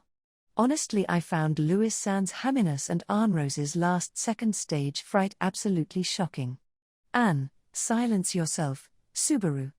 The three of them sit at the dining table, waiting to see how their plan worked out, when Anne Rose interjects on Subaru's musings. Her cheeks burn bright red in embarrassment, which makes her look her age for once. Anne Rose's plan to remedy their sibling relations was extremely simple. The topic was Emilia's proposal, combined with the part that Subaru couldn't figure out, that is, how to throw Garfield and Frederica in the same room while sharing the same goal. Anne Rose utilized a memory shared between the two of them to easily overcome the issue. These meat pies that Frederica occasionally cooked had been her speciality ever since her time in Sanctuary. They couldn't be certain that Garfield also knew how to make them, but Frederica often mentioned it. That her grandmother taught her how to cook this, and how she remembers that her mother cooked it for her. Naturally, Garfield must have also been raised on this cooking, and I believed it highly likely that he inherited the recipe from Louis San. From what I've seen, Garfield is something of a nana's boy. Subaru, I've got nothing against all that. My issue's not with how you insightfully figured this out. Anne, HRMP. Anne Rose puffs out her cheeks, but Subaru won't let that erase her mistake. They managed to successfully catch Frederica and give her an excuse to get her in the kitchen without any problems. The issue is how they dispelled Frederica's suspicion and the motive they gave her. Subaru, it's with this affliction where you die without pies. Apologize to the pie. Anne, it was merely a slip of the tongue. There is nothing that necessitates me to apologize to. Emilia, he's right, I'm kinda unsure about that too. Okay, I'll apologize with you. Anne, I suppose I have no choice. When Emily says so, I suppose I have no choice. Anne-Rose's face flashes bright red as she readily agrees with Emilia. Subaru averts his gaze from the charming Yuri and looks at Louis, who sits meekly at the table. Subaru, Louis-san, looks like you're feeling some guilt that you snagged Garfield in your trap so perfectly. Louis, of course not. No, wait. Explain that phrasing you're using to exacerbate my guilt. You quit that stuff pains the heart. Subaru's mean-spirited statement does bring back some of Louis's usual attitude. Then she notices that Subaru had said what he did to energize her, and, Louis, so late, after so much has happened. I'm still not sure if I'm glad I did that. I do want them to reconcile, of course. But, Subaru, you don't have worry yourself over it. They would have wound up the same as ever, saying we just left them to themselves. So the outcome stays the same. All we did is make said constant outcome happen a little earlier. I think it's best that things happen sooner when they can. Louis, why's that? Subaru, otherwise it's a waste of time when you could be having fun. Humans are certain to die, so we better take action while we still have sand in our hourglass, right? Louis's eyes widen, and she gives a powerless sigh. Louis, you're one of those, aren't you, Lil Sue? A guy who don't second-guess his life principles for a second. Subaru, nope, that's not it. You barely get anyone who gets stuck second-guessing minuscule things the way I do. I just try not to ruminate over it by telling myself that it's okay not to, and I'm hoping to stick to that precept. Louis, it's okay, not to ruminate. Subaru, yeah. We have people we want reconciled, and the reconciliation makes everyone happy. So it's fine not to ruminate, let's get them reconciled. When there's someone you wanna be with, save the worrying for later and go over to them with an EMT. Is what I've been considering lately. Though of course, he can't apply it to everything. Subaru truly is a weak person who agonizes needlessly over trivial things. While having limited time and only a handful of available choices, he would at least remove his second guessing about the choices he does make. Louis, you're right. When you get old as me, you've got so many things to teach and to learn, it's overwhelming. Doubt I would have thought anything like this if I stayed in sanctuary to my end. Subaru, you don't usually get bored of being alive when you live life. But I expect everyone's figured that one out without my input. Louis, then I guess I better enjoy myself in my limited time, too. I'll start by getting excited for my cute grandchildren to make up, and come looking for me to spoil them. Subaru, honestly I can't really imagine them just accepting anyone spoiling them. Frederica is serious to a fault, and Garfield is a contrarian. Neither of them are going to nicely accept their grandma's pampering. But since the two know, the three desire family love more than anything else, they all make for something quite charming. I apologize for intruding on the discussion. Rudeness. When the voice of a butler who silently appeared in this room whispers at Subaru's ear. Subaru's eyes shoot open in surprise as Client takes his place to stand beside Anne-Rose. Anne, what's happened, Client? I will tell you that I was enjoying a blissful moment with Emily just then. Client, it pains me to so interrupt you. Heartache. However, I am required to inform that Roswell Sama has made his return. Notice. Anne, he has? Another return from him timed so perfectly as to be calculated. Mutters Anne-Rose in dissatisfaction, her brows furrowed. While Subaru weeps silently at how even Roswell's relatives feel this way about his habits, Anne-Rose stands from her seat. Anne, it appears that my uncle has returned, so I shall be excusing myself to welcome him. Emily, Subaru, and Louis-san, I request you relax as you wait here for the siblings to return. particularly Emily and Subaru. You will be busy. Emilia, Okay, got it. I'll wait here. Emilia gives an earnest nod, and Anrose gazes at her with affection. Then she glances to Subaru, piercing him with her gaze and negative aura. While Subaru frowns at the disparity in their treatment, Anrose exits the room with Klein. Which is when Subaru notices the cups of tea assembled before himself, Emilia, and Louis, and nearly squawks. Subaru, did anyone see Klein-san set this tea? Emilia, no, I didn't. Klein-san did excellent work as always. Louis, MHM, a real professional. This tea is cooled exactly to my taste. Subaru, I mean my tea's at the perfect temperature for me too, but how about you, Emilia Tan? Emilia, I like it hot, so mine is so hot. Subaru, what the hell is Klein-san? Anrose said to just accept it, but Subaru is having difficulty. Perhaps this is the fundamental difference between living in a parallel world and being born and raised in one, is what he figures as he glances at Emilia and Louis, who also look to feel overwhelmed by Klein. What, so he's a deviation after all? When? Hell, so here's where all masterminds been fucking lurkin'. A few minutes after Anrose and Klein leave, a blonde tiger man opens the door and makes his entrance. He looks to have noticed that Subaru and the others were obviously behind the trap, his expression extremely complex.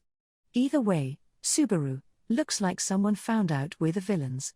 Garfield, seen tell ya that you fucking got me good, I looked so frickin' lame. Emilia, how'd it go? Did you talk? Garfield clicks his fangs as he comes over, when Emilia excitedly accosts him. Louis tucks her head in, awkward, while listening intently for Garfield's next words. Garfield looks at the two ladies, and sighs. Garfield, yay, thank you for your excessive unneeded meddlin'. Sis and me. Sure, we had our talk. Ya ain't gotta worry none. Emilia, really? Then how come you didn't come here together, holding hands? Garfield, you think we're capable v that embarrassing crap? Maybe they made up, but that don't mean a bro and a sis are gonna hold hands so easy. Don't even joke. Emilia, but I don't think it's embarrassing, I think it's wonderful. Emilia looks not to be teasing, but to sincerely think this, quite unfortunately. Garfield has nothing more to say to her as he instead look at the hesitant Louis. Garfield, Granny. Louis, what's it, Lil Gar? Garfield, I'm sorry for making you worry. I'm fine now, and sis is fine too. You don't have it worry. Garfield rubs his nose as he talks, and Louis falls into silence. Her mouth relaxes, and an aged smile unfitting to her youthful looks arises on her face. Louis, I see. That a relief. You can't put too much stress on your elders. Makes them meet their end quicker. Garfield, it ain't a damn joke when you say it, Granny, better watch out. Louis regains her casual demeanor. Garfield snorts. Garfield, anyway, Captain. And also Emilia Summer, I'm sorry for making you do that. Subaru, don't worry about it. Me and Emilia Tan were just killing time by improving the interpersonal relations in this mansion. Nothing that deserves an apology. Right? Emilia, Subaru, you were only killing time. This was a serious issue for them, you have to take it more seriously. HPMF. Subaru, what? My face-saving modesty backfired? Emilia fails to notice Subaru's roundabout consideration for Garfield. Or so he thinks, when a smile etches itself onto Emilia's face and, Emilia, hee, just kidding. I know what you're doing. You're not honest at all, Subaru. Subaru, my god. EMK strikes, and her mystique compounds. She must be trying to kill me. Garfield, the fuck did you just do to my apology, oi? Says Garfield, stunned. Subaru and Emilia share a glance, before facing him again and, both, we were happy to help. The two give their reply to his apology. Garfield frowns in dissatisfaction as Louis shrugs in exasperation. Subaru shoots Emilia a thumbs up as she happily watches the two. Subaru, also, Garfield. What happened first with the reconciliation, but also with the supposed trigger for the whole thing, the meat pie? Honestly, I was really looking forward to it. Garfield, you don't make a pie that fucking easy. Thrixt cook it in thoven good and slow che that sumptuous taste. Sumptuous enough to put a bormum to sleep so damn good saying here. Subaru, the hell's a bormum? Is it like a Baumkuchen? But I'm pretty sure if you leave Baumkuchen unattended for too long it goes bad before it gets sumptuous. According to Garfield, it will take 2 hours before the pie is ready. Which means it'll coincide with normal dinner time, and probably wind up as a dish there. Which I must say sounds quite convenient. Having lost any way to distract himself from his hunger, Subaru redirects his attention to how to kill 2 hours of time when a familiar voice speaks up. The four glance over to the speaker, unanimously sour-faced. My goodness. I leave the mansion to attend to business, and what an unwelcoming hello awaits me. Subaru, not that I'm not thankful for your work. But can you please just rationalize this as you reaping what you sow, this thing where we reflexively make this expression? Also me and them are still being nice. Look at Garfield, he's gonna burst a vein. A vein bulges on Garfield's forehead as his eyes begin going bloodshot. This is the arrival of man whose refreshed expression remains stable even before Garfield's glare easily deduced from his characteristic speech pattern, Roswell L. Mathers. Roswell was the mastermind behind the events in Sanctuary, and having confessed so, has suffered a drop in amicability from basically everyone. Garfield's rage burns particularly hot, and it's impossible to predict when he'll explode. Subaru also feels mixed emotions about Roswell. And after hearing postface to Roswell's confession, his uncertainty has only peaked. Subaru knows that Roswell is not responsible for everything that happened in Sanctuary and the mansion. For some reason, Roswell has only revealed this information to Subaru. Subaru doesn't know why this is, but feels no urge to purposefully reveal the truth to everyone else. The onus lies entirely on Roswell, or at least 90% of it does. The remaining 10% lies on some other party. Subaru would rather not encourage any unneeded anxiety at the moment. Emilia, Subaru, are you okay? The face you're making is so weird. Subaru, seriously? What's it look like? Emilia, well, it's like your eyes squint nastier, like this. Subaru, seriously? My face looks that cute? Emilia, but it's not cute. Emilia's fingers pull the corners of her eyes upwards as she mimics Subaru's expression. Even when she's trying to emulate something so awful, her cuteness overrides it. Such is her charm. Emilia pouts while Garfield angrily seats himself. Subaru watches Lewis prepare tea for Garfield as he speaks to Roswell, the only one left standing. Subaru, anyway, welcome back. Did you finish what you went out to do? Roswell, aha, how keenly I do feel Subaru-kun's kindness. And yes, without issue. I visited several villages within my domain, and our new domicile.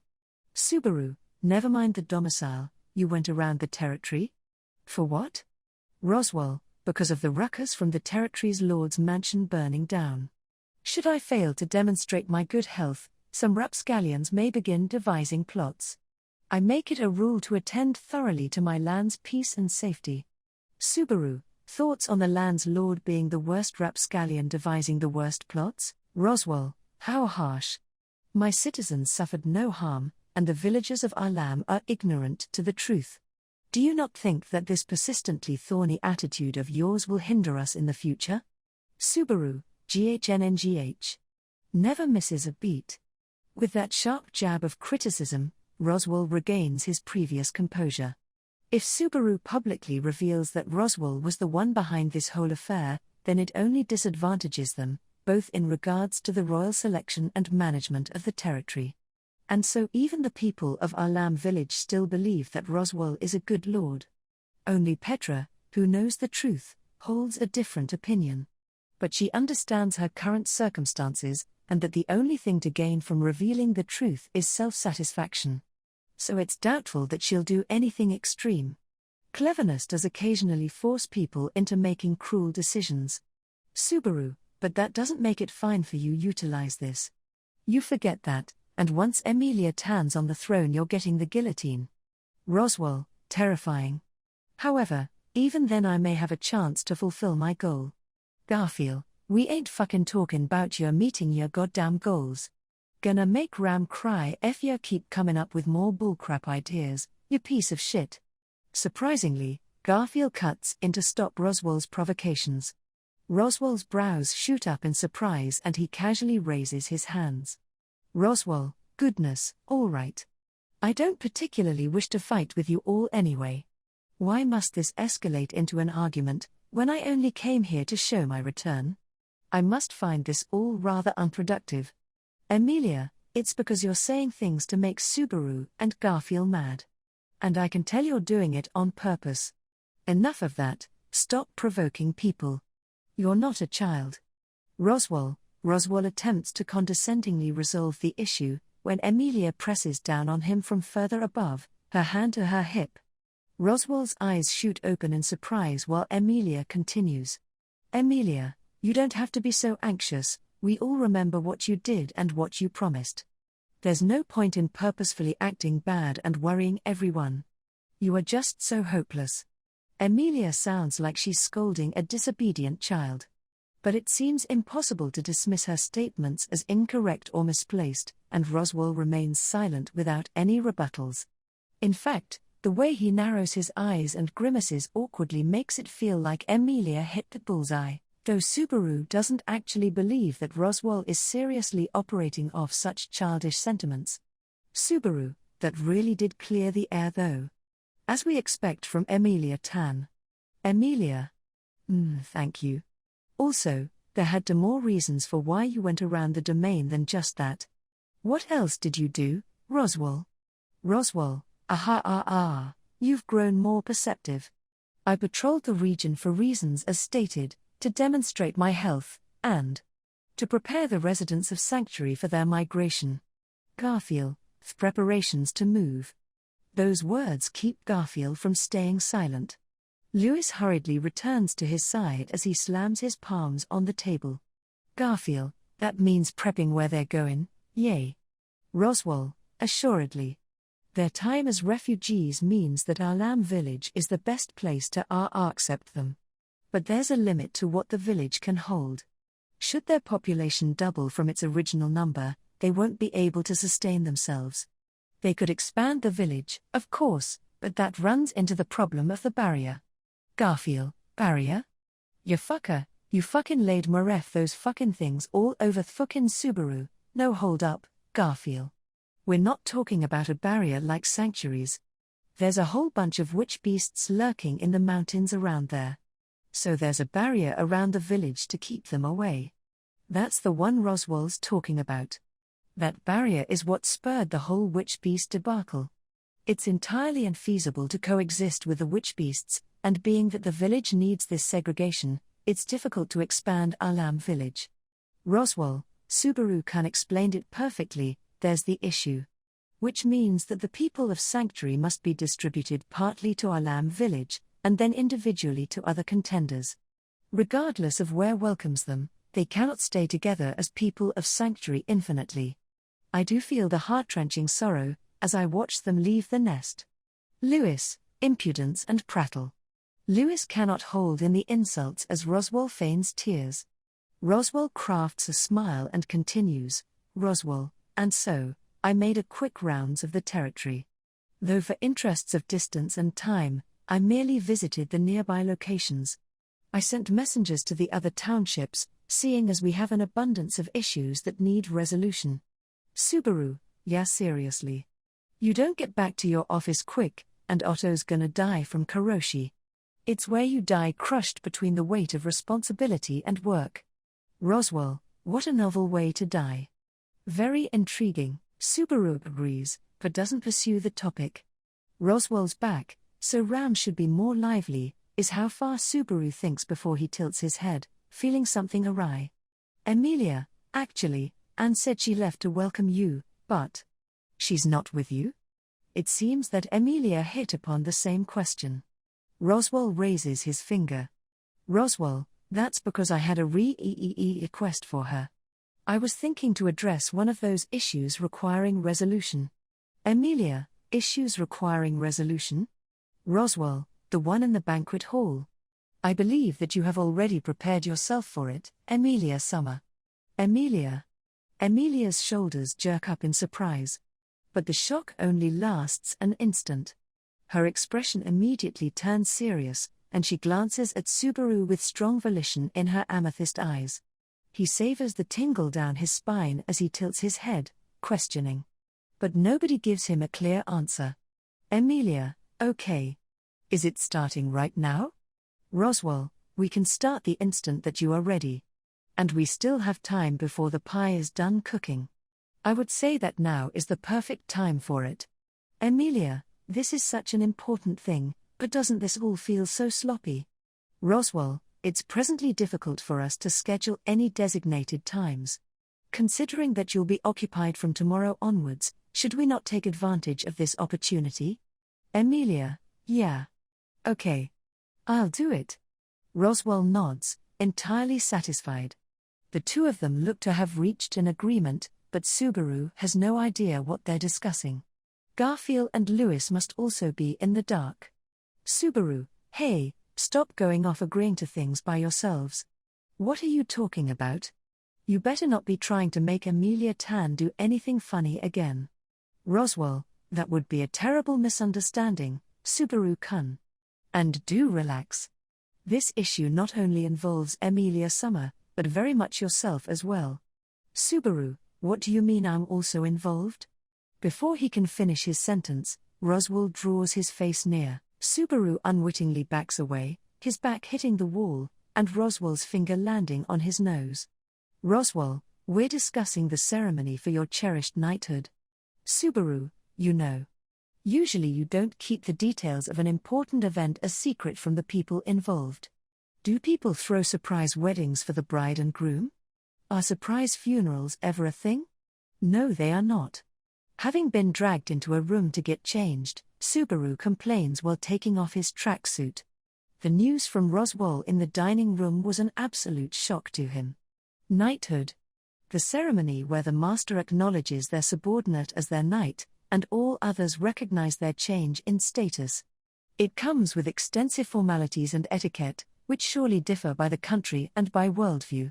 Subaru has witnessed many such ceremonies in manga and anime, but it's inconceivable that he'd remember what they had in common and what diverged. And of course he can't be expected to know the etiquette for a Lugnikan accolade. Subaru, expect they all went and fucking prepared everything like that's the obvious thing to do. Maybe that damn Arnrose was jealous about how I'm all over Emilia Tan An's trying to humiliate me. Otto, I'd surely think not. While naturally the star of an accolade is the knight who receives it, their master is the one obligated to inform them. If Anne Rose Summer acted out of such pointless bullheadedness, it would humiliate not only yourself, but Emilia Summer. Do you believe that someone as clever as her would do that? Subaru glances over to Otto, who is assisting with his change of clothes. You may ask, how do you possibly assist with a change in clothes, but these ceremonial outfits have various modes of dress. That Subaru doesn't know. Tappei Nagatsuki Summer. The correct way to wear this requires you to begin with this undervestment, and proceed with these lowers. Advice. Subaru, thanks. Or no, actually these clothes fit me so well it's creepy. How long has this ceremony been planned exactly? Tappei, it was raised in discussion instantly following your arrival in our household. And once decisions were made to hold the ceremony after Roswell Summer's return. I assure you that Emilia Summer has studied and rehearsed the ceremony thoroughly. Report. Subaru, the report's late. And why was Emilia Tan keeping it a secret too? Otto, perhaps because it would be awkward? Anyway, you truly don't know a single step of the process? That would present something of a problem. Subaru puts his arms through the sleeves of the clothes that Tappei gives him, lost on what to do. Otto perceives Subaru's genuine discomposure, and seems to start seeing the obstacles impeding this ceremony. Subaru, right? It's doomed. I'm glad Emilia Tan feels this way, And it's crazy how honored I am to receive a knighthood, but we're screwed if this ceremony fizzles out, aren't we? Yeah, okay, I better get on my hands and knees and beg for this to be postponed. You step forward when you're called, and kneel before Emilia Summer. Then you draw your sword from its scabbard and pass it there. Emilia Summer takes the sword and puts it to your neck, she speaks the oath. Then you accept the oath in return. That's all. Subaru, what, seriously? Mutters Subaru in shock. Everyone in the room gazes at Garfield, who crosses his arms. Garfield, what? You don't believe me? Subaru, it's not that, it's that I'm shocked that you know this. How out of character is it for you to be versed in formal events like this? Garfield, no, Captain. It ain't that I know anything about formal events. Garfield waves his hand in astonishment, but that doesn't eliminate the fact that he just outlined the formal process of an accolade. Subaru furrows his brows questioningly, and, Garfield, it's just that knighthoods are awesome, so I memorized it. Subaru, oh, okay. Got it. The reasoning is so convincing that Subaru instantly agrees with it. His mighty Choyuni mind offers assistance even here. Of course Garfield would know about accolades, is the persuasiveness of this argument. Otto, does that account align with your knowledge, Klein-san? Klein, I am only scantily versed in the topic, but my knowledge does coincide with what I heard. I bow my head before Garfield Summer's mastery. Succinct. Otto, but that makes it sound as though you also know the procedure. No, never mind. Disregard that comment. Otto's life is one of opening cans of worms to find demons inside. Nobody who witnessed the mysterious gleam in Klein's monocled eye would criticize Otto for his retreat. Either way, Subaru smooths the wrinkles out of his clothes, puts on his jacket, and begins adorning it with the required ornamentations. Subaru, this outfit is crazy. It took me ages to get used to the butler uniform, but I don't think I'll ever own this look. Otto, you won't be granted enough opportunities to wear it that you could say that you own it. It would be another case, were you entering nobility. Though, I suppose it's yet unclear what your future will bring. Subaru, meaning? Otto, Emilia Summer is on the social ladder. Being that you are following her, I suspect you will attend more than a few events in this vein. This outfit was specifically tailored, after all. While feeling admiration for Otto's peace, thoughts of the future depress Subaru. He imagines these formal events, and his heart shivers, inept as it is at remaining stoic. Though these worries are only to be had if he safely gets through this upcoming ceremony. Subaru, goddamn Roswell, bet he hid it on purpose to make a laughing stock of me. Garfield, sulkin' ain't gonna help you none, Captain. Now repeat what my amazing self said to make sure you don't forget it. Subaru, I kneel, draw the sword from its scabbard, give it to her, and say the oath. I mean, I've gone through 2 graduation ceremonies, I can at least memorize this much. Except he attended those ceremonies after properly practicing for them. Subaru, I know it's way late in saying, but if this is an accolade, then all the Imperial Knights must have done it. Otto, not only the Imperial Knights, but everyone who holds the title of Knight. Though I believe it's rare to disregard all these requirements and pledge directly to a master. Usually you would swear fealty to the nation before selecting a master. Subaru, so it's the difference between serving the country and serving an individual. I think it's right to be serving an individual. Either way. He can say I am a knight, but it doesn't feel true. Subaru has proclaimed himself as Emilia's knight multiple times. Insisted it. Even though he knows his false title is gaining legitimacy, he cannot exactly accept it. He also questions how exactly being recognized as a knight will change him, too. Subaru, all this after you dressed me in these actual clothes. Seriously, this fits me perfectly. When did you take my measurements? Klein, daily, interspersed between breaks in your awareness. I had already confirmed that it fit, but it elates me to see you dressing. Splendiferous. Subaru, I'm unsurprised about the measurements, but when did you check the fit? Have I somehow been dressed in this outfit before? Klein gives no reply as he smiles, and brings Subaru, who has finished dressing, over to a mirror. As Subaru stands reflected in the full-length mirror, his breath catches. He wears a black ceremonial outfit that clearly exceeds his standing, opulently but not outrageously decorated. No matter how Subaru poses, the captivating clothes make it look good.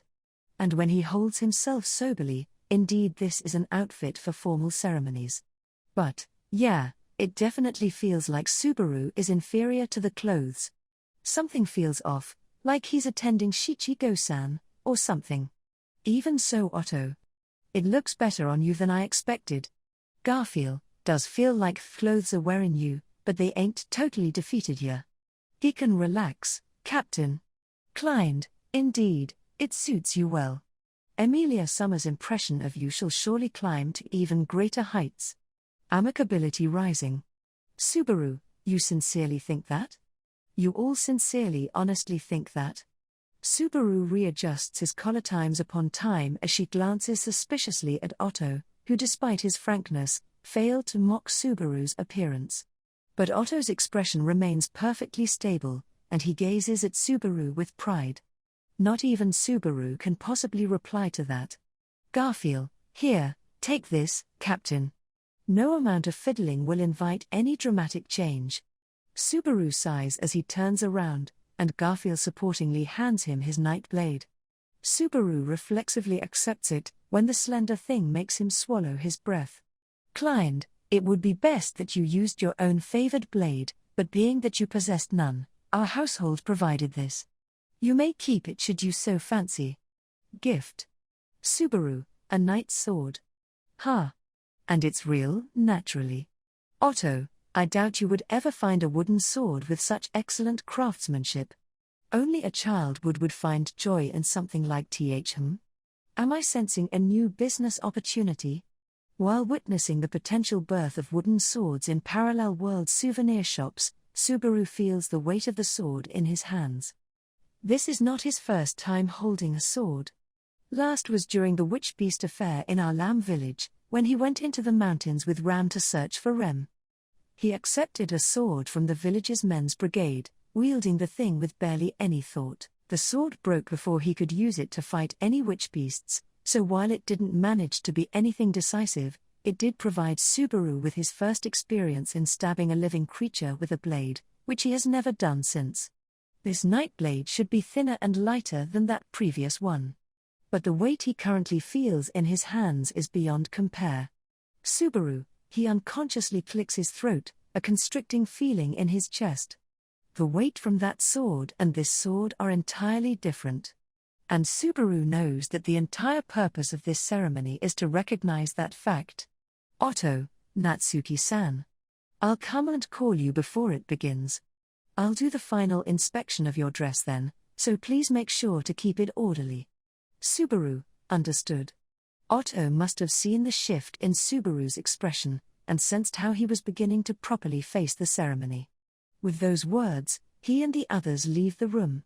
Subaru, left by himself in the room, Subaru drags over a nearby chair and seats himself before the mirror. With the sword in his hands and his visage in the mirror, he submerges himself in thought. Night. The weight of the title presses down on Subaru's shoulders. Had Subaru ever seriously considered the significance of this word he so frivolously used? Naturally, he had been entirely serious back then. He would not use this as armor to conceal his rashness in proclaiming himself as Emilia's knight. However, Subaru, Julius, Reinhardt. Subaru thinks of the upper echelon of knights in this country. One is the Knight of Knights. One is the Knight Impeccable. They are the pride of knighthood, and the emblem of anything knightly. When Subaru called himself a knight, ignorant to those facts, Julius sternly beat the truth into him. Subaru, what a knight needs is power and fealty. I think was it. If those are the requirements, then Subaru is still unfit to be a knight. Subaru's feelings for Emilia are nothing as majestic as fealty. He is incapable on his own, and fails to meet average capabilities even with Beatrice's help. Both his power and his fealty are as insufficient as ever, but now he has the will that he previously lacked. It's not fealty, but it's comparably strong.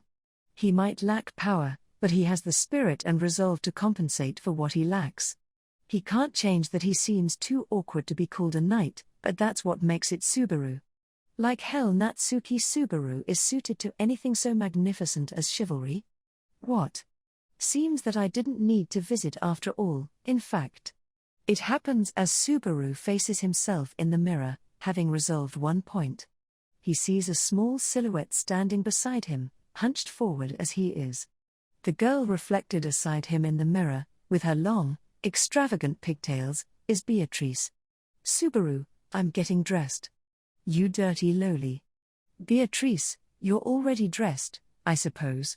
And I was asked to come here to do something since you looked so persistently uncertain, in fact. So I had to come here to give you a slap on the back, I suppose. But it seems that I didn't need to, in fact. Subaru, those guys. Who was the meddler here? Otto. Garfield? Perhaps even Klein? Or maybe it was all of them, and Subaru has to smile bitterly at how probable it is. Indeed. There is no one more suited to give Subaru a pep talk at this moment than Beatrice.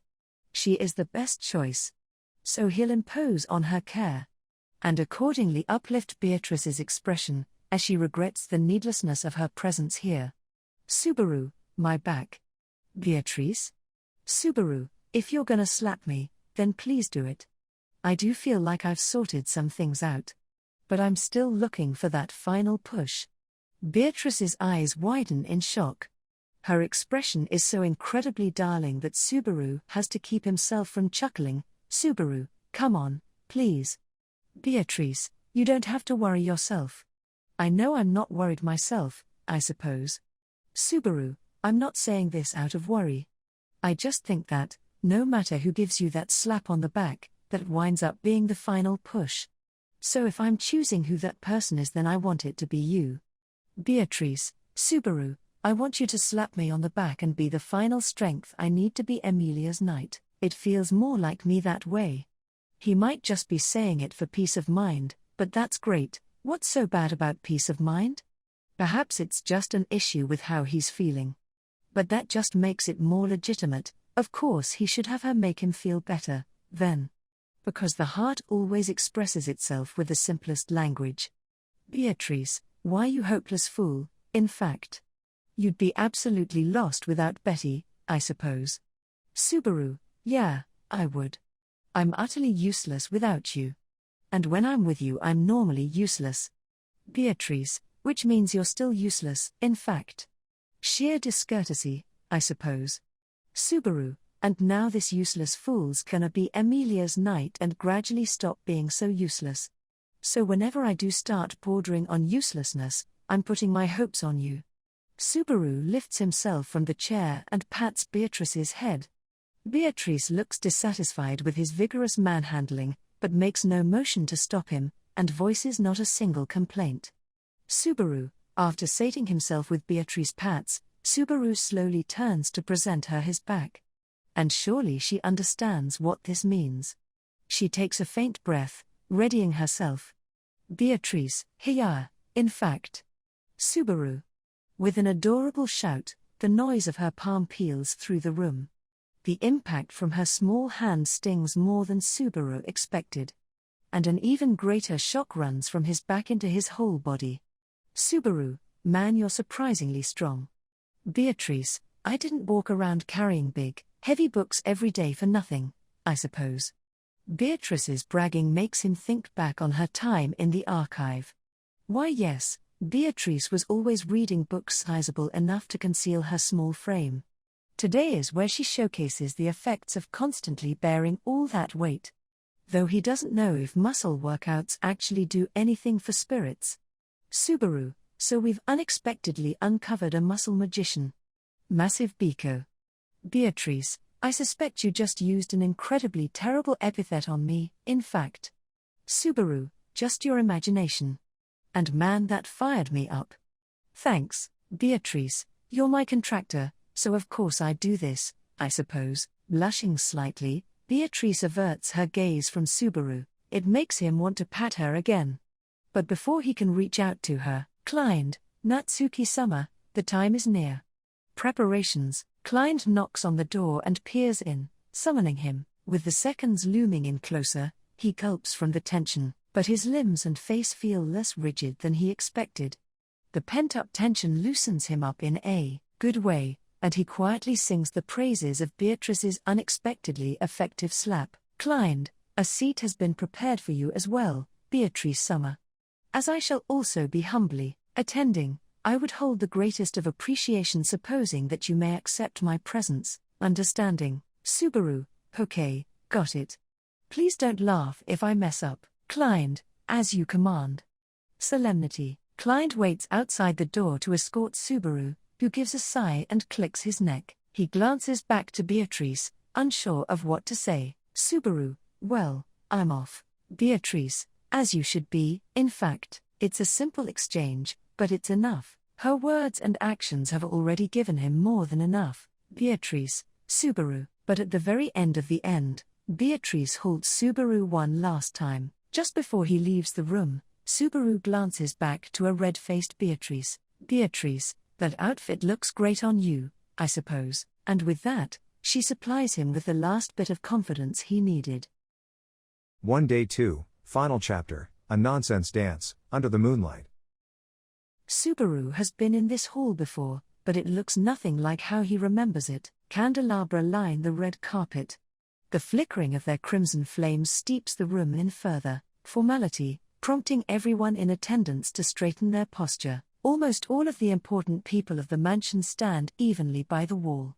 Which means the main players of this story, but also include some attendants from the Milord household. Assembling only people relevant to Subaru means monopolizing the assembly with his in-group. Even he understands that many more people must play witness to this event. But, having said that, should they truly have brought all of the Lewis doubles along? Lewis nodded at him, telling him not to worry about it, but of course it's going to nag at him. Although he knows that the girls are harmless unless directed, the uncertainty over what they might possibly do unsettles him, though everyone else must share that same anxiety, except about Subaru. There are so many points worthy of ridicule among the people here. All the main players are primly dressed in formal wear, which is hilarious. Never mind Roswell and Arnrose, who seem accustomed to the outfits. Otto and Garfield look even more awkward in their get-ups than Subaru. And disregard how Garfield scrunches up his face. Irked by his stuffy collar, Otto hasn't even noticed how blatantly awkward he looks. Guys are riot. The servants include Frederica and Klein, who are always in formal wear. Subaru does have some qualms about Ram, who stands with them in her maid outfit as if this is entirely reasonable. But, once he sees what is beside her, his breath catches, a blue-haired girl, seated in a chair. Her eyes are closed. Naturally, she is still asleep. Subaru resents how considerate Ram was to bring her here, and have her attend the ceremony. He resents how Ram smirks at him, announcing that she was the one who proposed this. Subaru looks further along to find Petra gazing at him, finely dressed as he is, with pride. Her dress amplifies her splendor, and she shines brightly enough to match Arnrose and Beatrice. She's meant to be a simple village girl, so how do you explain her composure here? Beatrice wears the same outfit as always, but her expression towards Subaru is gentle. Her flushed cheeks remind him of their exchange in the dressing room, which starts making Subaru embarrassed as well, and standing before him is a silver-haired girl, waiting. In her ceremonial outfit, Emilia enchants Subaru with an utterly new kind of brilliance. Her silver hair shimmers like moonlight, and her amethyst eyes glimmer like jewels. Her face is tantalizingly beautiful as she purses her lips, apparently tense about this vital ceremony. The outfit amplifies the purity that Subaru usually feels about Emilia, hallowed as a priestess. Vestments, lined with sublime gold that keenly announces the nobility and seriousness of this ritual. The instant that Subaru sights her, everything in his head falls hush. The last vestiges of his bubbling emotions disperse, and everything except Emilia disappears from his mind. He is absolutely not going to make a mockery of this ceremony, or of the people watching. What does he need to do? Who does he need to be looking at? Where is his heart sitting? No need to tell him. He already knows. Nobody instructs him, his feet take the step forward, his footsteps make no sound upon the rich carpet. He forgets the weight of the night blade at his hip, focused with passion holding him aloft, but calm as a resting sea, as he approaches Emilia. Even through the storm of onlooking gazes, his heart remains unshakable. The only thing to cast ripples in Subaru's heart, in this instant, is Emilia. He draws near to her, close enough to touch her. She stands on a dais, her tantalizingly beautiful cheeks rigid. Subaru kneels before her, with his knee to the ground. He bows his head. All the ceremonial customs that Garfield told him about take instant command of his body. He keeps his eyes closed as her intense gaze stares down at him. He could almost forget to breathe in this atmosphere. Pleasant stress plays on his skin as he looks up, and he takes the sword from his waist. He reverently lifts the weighty blade, unsheathing it horizontally before his chest. Light from the candles washes over the steel, lighting Subaru and Emilia's eyes equally bright. The beauty of the unsheathed blade burns itself into Subaru's eyes as he presents it to Emilia. She sees the sword cast before her. Her lips tremble with some form of sentiment, but she instantly asserts control over the words before they can spill, and she holds herself firm. Beneath the surge of emotion, her pale fingers touch the sword. She slowly lifts the heavy thing, until its tip points to the ceiling. Emilia is beautiful as she holds the sword aloft. Subaru restrains his desires to witness the sight, bows his head, and closes his eyes. What is presented to Emilia is the sword, the pride of the knight, alongside his being and his neck, which are those of the knight. A knight devotes their life to their master. Subaru's posture illustrates this vow, making Emilia's lips and eyes waver. But her hesitation only lasts a moment. Her pursed lips and focused gaze carry not the slightest indecision. The point of the sword descends upon Subaru's left shoulder. She rests the flat of the blade on his shoulders, and the weight almost makes him cry out. The pressure bearing on him is nothing physical, but mental. Perhaps this sensation is the one that every knight must bear, that thing called pride. In this exact instant, Natsuki Subaru finally understands it. The point of the blade moves to his right shoulder. He feels the weight identically, but the coolness of the blade remains with him this time. Of course. This is where the ceremony's most important moment begins. Silence falls upon the hall. No. The hall had been silent so far. The silence until now had been steeped in a strange tension, ardent and loud, but the silence in this instant carries a new fire. Absent of tension, absent of zeal, absent of anything, this silence is legitimate, a quiet that falls equally upon the heart of Emilia, of Subaru, of everyone in attendance. Only one person is granted the right to shatter it. To the sun that gazes over the radiant world, to the stars that watch the realm in its sleep. To the winds, to the waters, to the earth, to the light, to the spirits residing in everything. The silence shatters. Emilia's lips sing the ceremonial rite. To the grand world that received you, that nurtured you, that delivered you, trembling. His heart is trembling, his teeth don't feel to sit right. What is his heart having trouble with? It irritates him to even question his mental turmoil. All he wants to do in this moment is drown in the chime of that bell.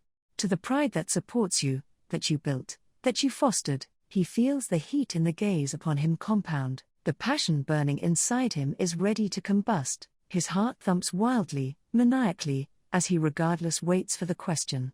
To everything that watches over you, to the world that raised you, to the pride that supports you, let your way cast no shame. Without fear, without dread, without doubt, be as you are in your heart. The rite ends. The question is coming. This will end the ceremony. Not even Subaru knows the answer to this question. However, with your will always strong, and as everything that surrounds you does, will you swear to protect me from this moment forth? His heart does know how to answer Emilia's question. To the sun, to the stars, to the world, to my pride, and he will announce his gratitude and determination to everything stated in the rites. Before he makes the pledge, he thinks of people who he assuredly must thank, and so the words come naturally from his lips. To my mother and my father, I swear, I will protect you. I will realize your wishes. My name is Natsuki Subaru. He raises his head, the sword remains at his right cheek. But its gleam fails to catch his eye, the only thing he sees is the brilliant amethyst, gazing back at him. Emilia. I am your knight. He says the words, and she gives her answer. Emilia's eyes flood with emotion, but she manages to keep anything from spilling as she lifts the sword from Subaru's shoulder. She fixes its alignment and presents it back to him. He respectfully accepts it in both his hands, and sheathes it in its scabbard. Subaru returns the blade to his hip as he looks up at Emilia, still kneeling. He sees Emilia give a slight nod, and stands up. Where he, also Emilia Tan, you look mega sexy cute in that outfit, you dummy. Shattering the seriousness of the ceremony, Emilia pokes out her tongue, red-faced. Many dishes line the table in the banquet hall. Social standing and class present no issue as everyone present at the accolade chats with each other, turning the buffet into something of a get-together. Subaru, I just went through one of the most stressful things of my life, and look at you, having all the fun. He watches the banquet from the terrace outside, bathed in the night wind. A plate of food from the table and a drink rest on the nearby railing, but the swell from before hasn't passed. He's having trouble getting any food or drink down his throat. The hot flush from his neck upwards isn't going away. His stomach tells him that he's hungry, but his chest is too full for anything to get through. Subaru, in the corner of his eye, he sees Petra dancing at the head of the hall in her dress. It's the kind of dance they do during festivals in our lamb village, but with Petra's take on it, and with her proficiency in it, it is certainly fit for a noble's mansion. She pulls a blushing Beatrice along with her, forcing her into a shoddy dance. Though she tries desperately to stay apathetic and expressionless, Subaru spots how her ears and nose tremble, unable to hold it in. As always, it's Petra dragging helpless Beatrice into it. Subaru's cheeks relax as he takes his glass. He's managed to secure enough composure to at least wet his tongue. Though, he's not ready to reach for Garfield and Frederica's pie just yet. There you are, Subaru. Subaru leans on the banister, staring up at the sky, when a voice calls him. He looks down to find a moon pixie, her beauty only embellished beneath its light. Subaru, or no, it's Emilia Tan.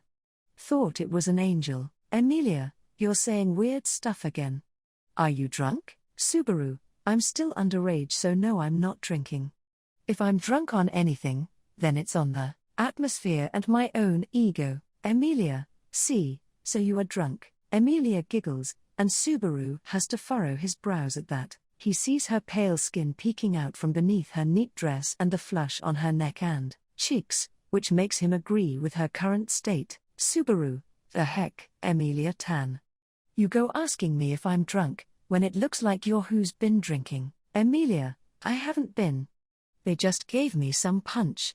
I never drink alcohol and go all funny. Subaru, man, you're cute. Emilia pouts, completely forgetting the seriousness from the ceremony, meaning that this right here is just a completely normal, adorable girl. Emilia, so, Subaru. What are you doing alone out here? Subaru, well, I already told you. I'm drunk on the atmosphere and my ego. It's a frivolous reply, but not a completely inaccurate one, either. What is there to call this but going out into the night alone, moping, unable to vent? Not that he can divulge his feelings to anyone so easily. Emilia, do you regret it? Subaru, absolutely not. Gonna be hearing none of that. Emilia, I'm sorry for that. Sorry. But I'm happy too. Her cheeks still flushed from alcohol, Emilia takes a step closer to Subaru. She leans on the banister beside him. Their shoulders are close enough to touch, and even with clothes between them, Subaru's body flares hotter. Emilia, Subaru. I apologize that the accolade came out of nowhere. I'd been ready the whole time, so I thought you knew about it too. Subaru, no, I'm probably just an idiot for not realizing. Thinking back, you did keep asking me if I'd practiced, but I just came up with bullshit answers to brush it off every time. Emilia assumed that Subaru knew, and had been regularly checking on his progress. Subaru had simply never realized it, getting through the conversations with frivolities as they came, never understanding what Emilia was trying to say, while devoting himself to other things, and anyway this whole accolade thing was, Subaru, Roswell's fault. Actually almost everything's been his fault lately. Is he trying to humiliate me? He's been going seriously overboard this last while, Emilia. I kinda think Roswell's always been like that. But, yes, it does feel like he's been provoking you more than he used to. Maybe he wants your attention, Subaru. That's terrifying, Emilia Tan. Subaru's attention will only make Roswell an even more hopeless person, so let's not have that. Subaru grimaces at the surprisingly possible idea, and Emilia laughs, waving her hand easily. Emilia, I'm just joking. I don't think Roswell knows how he should act now that we know about his plotting. I'm sure that, in a bit, he'll go back to being like before. Subaru, if he goes back to being like before it sounds like he didn't learn anything, but… well, it's better than him changing on us and leaving us lost on how to respond. It might seem like a half-hearted decision, but Subaru will agree with it for now. With that part of the conversation over, Emilia takes a sip from her glass. She's had it with her the entire time, and if Subaru's guess is correct, then it's the alcoholic kind of punch. It feels like Emilia is getting more intoxicated, which both scares and interests him. Emilia, say, Subaru, what? The alcohol's heating you up so it's time to get undressed? Better not do it, here. Okay, let's find somewhere else. Off we go. Emilia, sorry. I'm not entirely sure what you're saying. No, we're staying here. Emilia shoots Subaru a slight glare. It makes him shrink back and lower his head, when she jerks her chin toward the banquet hall. Emilia, they look like they're having fun. Subaru, they do. It's a noble mansion but even the servants are welcome, feels really cozy. As a member of the lower middle-class peasantry, I'd say it's basically the ideal. Emilia, I agree. I think it's so wonderful. Subaru notices the affection and desire in her amethyst eyes. Subaru and Emilia might not be witnessing the same picture. Emilia is surely seeing a peaceful scene, absent of any class or race-based discrimination. Subaru only perceives the superficial layer of things. Their viewpoints differ completely. They see the same thing, but think differently, and Subaru thinks the discrepancy is fine. Emilia, what's going on, Subaru? You look so peaceful, Subaru, I wonder. Maybe I'm just happy that I'm here, seeing the same things as you, Emilia Tan. Emilia, really? Then I'm happy that you're seeing things the same way. Subaru, I don't know. I might not be. But I think it's all right for us to differ. Emilia glances at Subaru. He feels her gaze but keeps looking straight ahead, his cheeks relaxing into a slight smile. Emilia notices him smiling, and nods. It happens right when they reach their understanding that, Subaru, oh, goddamn Otto. He's overdoing it, doubt he can even hold his liquor. In the middle of the hall, Garfield challenges Otto to drink a full glass of expensive-looking alcohol, in one go. Otto slams the glass back down to the table, having beautifully chugged the whole thing, to the applause of the onlooking crowd, but Otto's face flushes bright red before swiftly paling dead white. Following this transformation, Garfield immediately shoulders Otto and goes rushing out of the hall. Subaru, guess they're going to the toilet. Emilia, will Otto-kun be okay? He kind of looked like how the dogs in the forest do when they eat poison mushrooms. Just then, Subaru, you should know what's up now that you've drunk yourself to your limit and hit adulthood. Emilia Tan. Emilia, is that how it works? Subaru, no, I mean I don't know. He's underage, and how expensive was that liquor that Otto just drank, and is probably regurgitating? Doubtful that anything cheap or mass-produced is going to be included in this banquet. Subaru shoots Roswell a glance. Perceptive as he is, Roswell catches the look and raises his glass to Subaru. The Margrave in his clown makeup easily drinks the same alcohol that defeated Otto. Either his dignity is winning, or he's just used to the liquor. Emilia, Subaru. I want to tell you something. Subaru, what a coincidence. I want you to tell me something too. Breaking the silence that falls between them, Emilia whispers quietly enough to Subaru that only he Will here. He nods, and while still leaning on the railing, adjusts his posture. Emilia turns to face him too, leaving them gazing at each other within breathing range. Subaru reflexively steps backwards, but, Emilia, no running. Emilia's hand grabs him, stopping his retreat. The step he took winds up as a half step, putting them even closer than before. Subaru stumbles forward and bumps onto Emilia's forehead. He hurriedly tries to draw back, but Emilia's grip on his ceremonial dress prevents him. Subaru, Emilia-tan? I'm happy about this situation, but it's sorta a little tense for a conversation. Emilia, I'm tense too. This is my first time having such an important talk with anyone. So we're even. Subaru, no, I think I'm winning here. He desperately tries to smile and brush this off, but Emilia won't let him go. Emilia is warm against him as he attempts to at least ease his own stress, and awkwardly moves to hide Emilia from the banquet hall. It is obvious that they're hugging when they're horizontal like this. If Subaru shuffles over a little, then it should just look like he's got his hands on the railing, staring up at the night sky and waxing poetic. Subaru, okay, so those worries are dealt with, now tell me anything. Emilia, okay, here's a talk between me and my Sir Knight. It's about why Roswell invited me to participate in the royal selection. Subaru, Emilia has never discussed this with Subaru before, and it must have something to do with the trial that so consistently discouraged her. Subaru swallows his breath and looks down at Emilia. Their gazes crash into one another. Seeing himself reflected in Emilia's eyes, Subaru nods with determination. Emilia, before Elior Forest was frozen, I used to live there with my mother and with the other elves. It's a tale of happy memories, a tale of sorrowful memories. While it comes with its hiccups and pauses, Emilia sincerely tells Subaru the story. Emilia didn't know her parents. Fortuna loved Emilia in their place. The villagers kindly accepted them when they had nowhere to go. And then there was the organization called the Witch Cult, secretly helping the village, and this character named Juice. It was a limited world, but one that showered Emilia in love and kindness, and it was all ruined on the day that Elior Forest froze. The With Cult acted brutally as the witch named Pandora and the cardinal appeared. The arrival of the witch beast Black Snake, and Fortuna and Juice's tragedy. Emilia kept her mother's problems, and so lost both her and the village.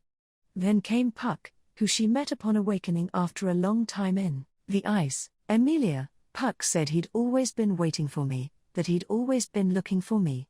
Then he stayed with me, protecting me, just like he said he would. Even now, he's inside this spellstone, waiting to be woken up, I can tell. Subaru, but you can't speak with him, can you? Emilia, he's still asleep. But it's not because he's denying a contract with me. I don't think this spellstone will work as his anchor if he's awake. It needs to be a higher grade, colorless spellstone, if I can just find one, and then something to trigger it. I know he'll come back. A blue spellstone hangs on a pendant around Emilia's neck. It's a piece of the massive spellstone that sealed Lewis Meyer.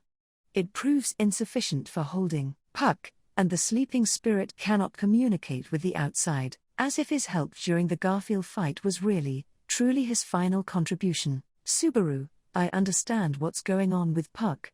What, about the royal selection? Emilia, me and Puck spent all that time in the frozen forest.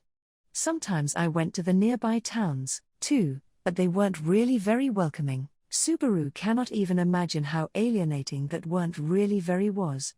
And it's doubtful that Emilia ever anticipated that she would speak of it. Emilia, then Roswell came. I think, not even a year ago yet.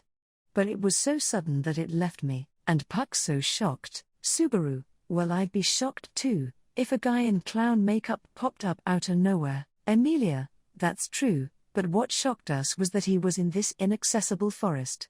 I was on my way back from the village, and he was just standing there waiting for me. And he was playing dumb, like always, like, we'll come back. Subaru, well, that's certainly surprising. It's too late to be commenting on Roswell's mean-spiritedness, but Subaru can imagine the shock it gave Emilia and Puck at the time. Emilia, Puck got so cross. He went from morning to night, just fighting with Roswell. Thinking back on it, it's a good thing he didn't freeze Roswell solid. Subaru, I mean your smile's adorable, but that's not really something to smile about. Emilia, I guess. Anyway, Puck and Roswell told each other what they wanted while they were fighting, and they managed to start a discussion. Subaru, and Roswell lured you in by proposing to melt the forest. Emilia's eyes widen. Subaru smiles wryly at her reaction. Subaru, it's obvious from how the story was going. And I happened to hear something along those lines before. But there's been a shift in Emilia's awareness since then. Before, she said that she was incapable of freezing Elior Forest. That she was unable to thaw the ice, even with Puck's help. However, Subaru, if you froze the forest, can't you unfreeze it? Emilia, I had that thought too. But I doubt I can. Subaru, how come? Emilia, I just can't reach the same power that I had in my memories. It's an anxious, but confident statement. Subaru furrows his brows. The power I had in my memories. If what Emilia said is accurate, then that means power beyond human knowledge. Not even this witch Pandora could find an opening in Emilia's assault, so how come Emilia doesn't have it now? Subaru, but you fought the sizable hare without backing down an inch. Emilia, I don't need Puck or the minor spirit's help to cast magic anymore. But that's all. I still can't draw that power out. Subaru, lamenting her powerlessness, Emilia clenches her fist and weakly shakes her head. Her expression, ashamed of her inadequacy, instead shames Subaru for feeling dejected. Emilia, of all people, is frustrated about herself. Subaru knows this, so he should not be capable of casting any criticism on her, and it's not even that he wants Emilia to be strong, really. Subaru, okay, no more self-blame. Back to the topic. We'll agree that you can't melt the ice. So how is Roswell thinking to do it? Emilia, Subaru, if you can't do it and Puck can't do it, then Roswell shouldn't be able to either. Maybe he's an amazing magician, but he can't be 10 or 20 times stronger than you. So, how? Emilia, it's not that Roswell himself is melting the ice. But Roswell knows something that might melt the ice. All he did was tell me about it. Subaru, something that might melt it? Something that can thaw the forest that not even the Witch of Glaciation could melt, not even with a spirit's help, and not even with ultimate magical power. What on earth could it be? Emilia, dragon's blood. Subaru, Emilia, the blood of the dragon, that grants bountiful harvests upon the land, and cures deviant earth. He said it could definitely thaw the forest. Subaru, Emilia, but that means killing the dragon. Doesn't it? She means to sacrifice the dragon, which has always protected the kingdom of Lugnaca, for the sake of her forest. For an instant, the incredible question rushes through Subaru's mind. But, Emilia, no, Subaru. I only need 1 drop of blood. And the dragon's blood has been used to revitalize the soil during a famine in Lugnaca before. I read that in a history book, so it's definitely true. Subaru, what? So? No, that seriously freaked me out for a second. I mean, if we did something like kill the dragon, would that not free the witch, sealed by the dragon's power? Subaru, anxiety clenches in Subaru's chest, and he forgets to breathe. The witches he met at Echidna's tea party.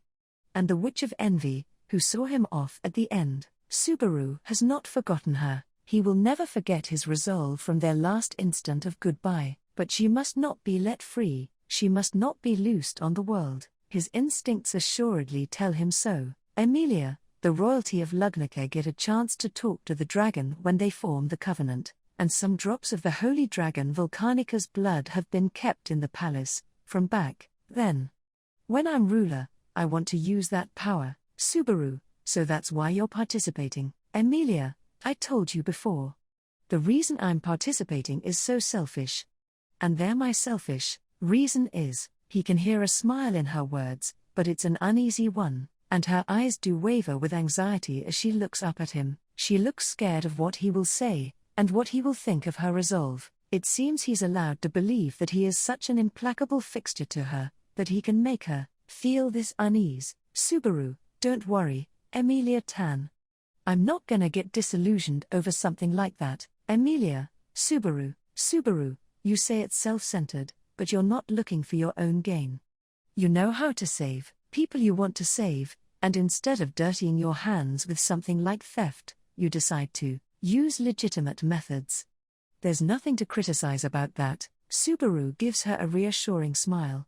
But her expression remains anxious. Subaru knows this isn't what she wants to hear. If he's going to give her something closer to what she's really looking for, then, Subaru, are you shrinking back because you think your motivator is inferior to the other candidates? Emilia, HK, Subaru, that's a case of grass is greener on the other side.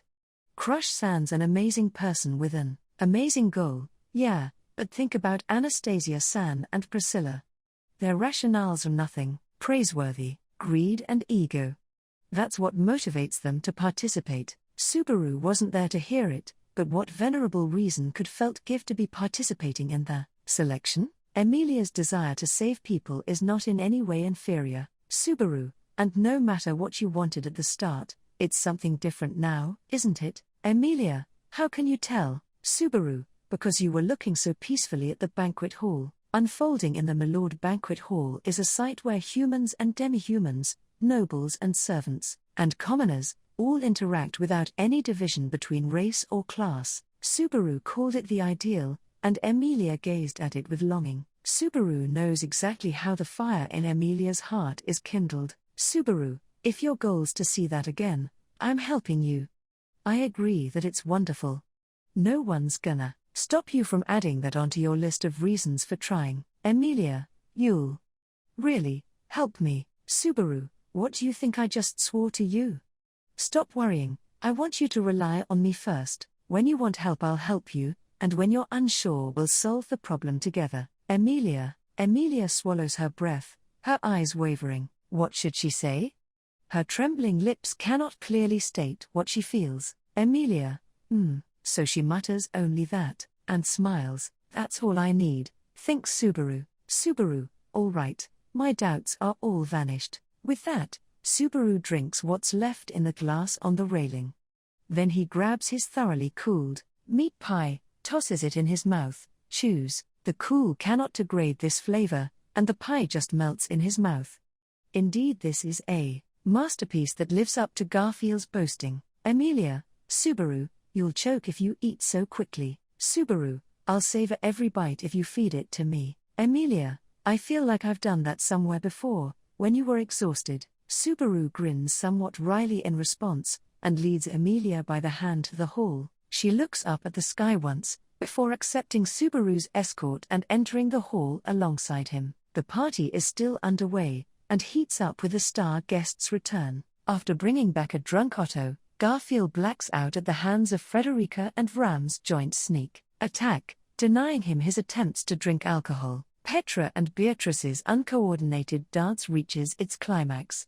Sweat drips from Petra's brow, and Beatrice is determined to put in an equal effort. Arnrose looks displeased that Subaru has returned with Emilia, but Clind pokes his master's puffed cheeks, aggravating her. Lewis and Roswell stand side by side, toast to their repaired relationship, and sip from their glasses. Subaru, it's wonderful. Emilia Tan. Emilia, yes. It's exactly what I want to see.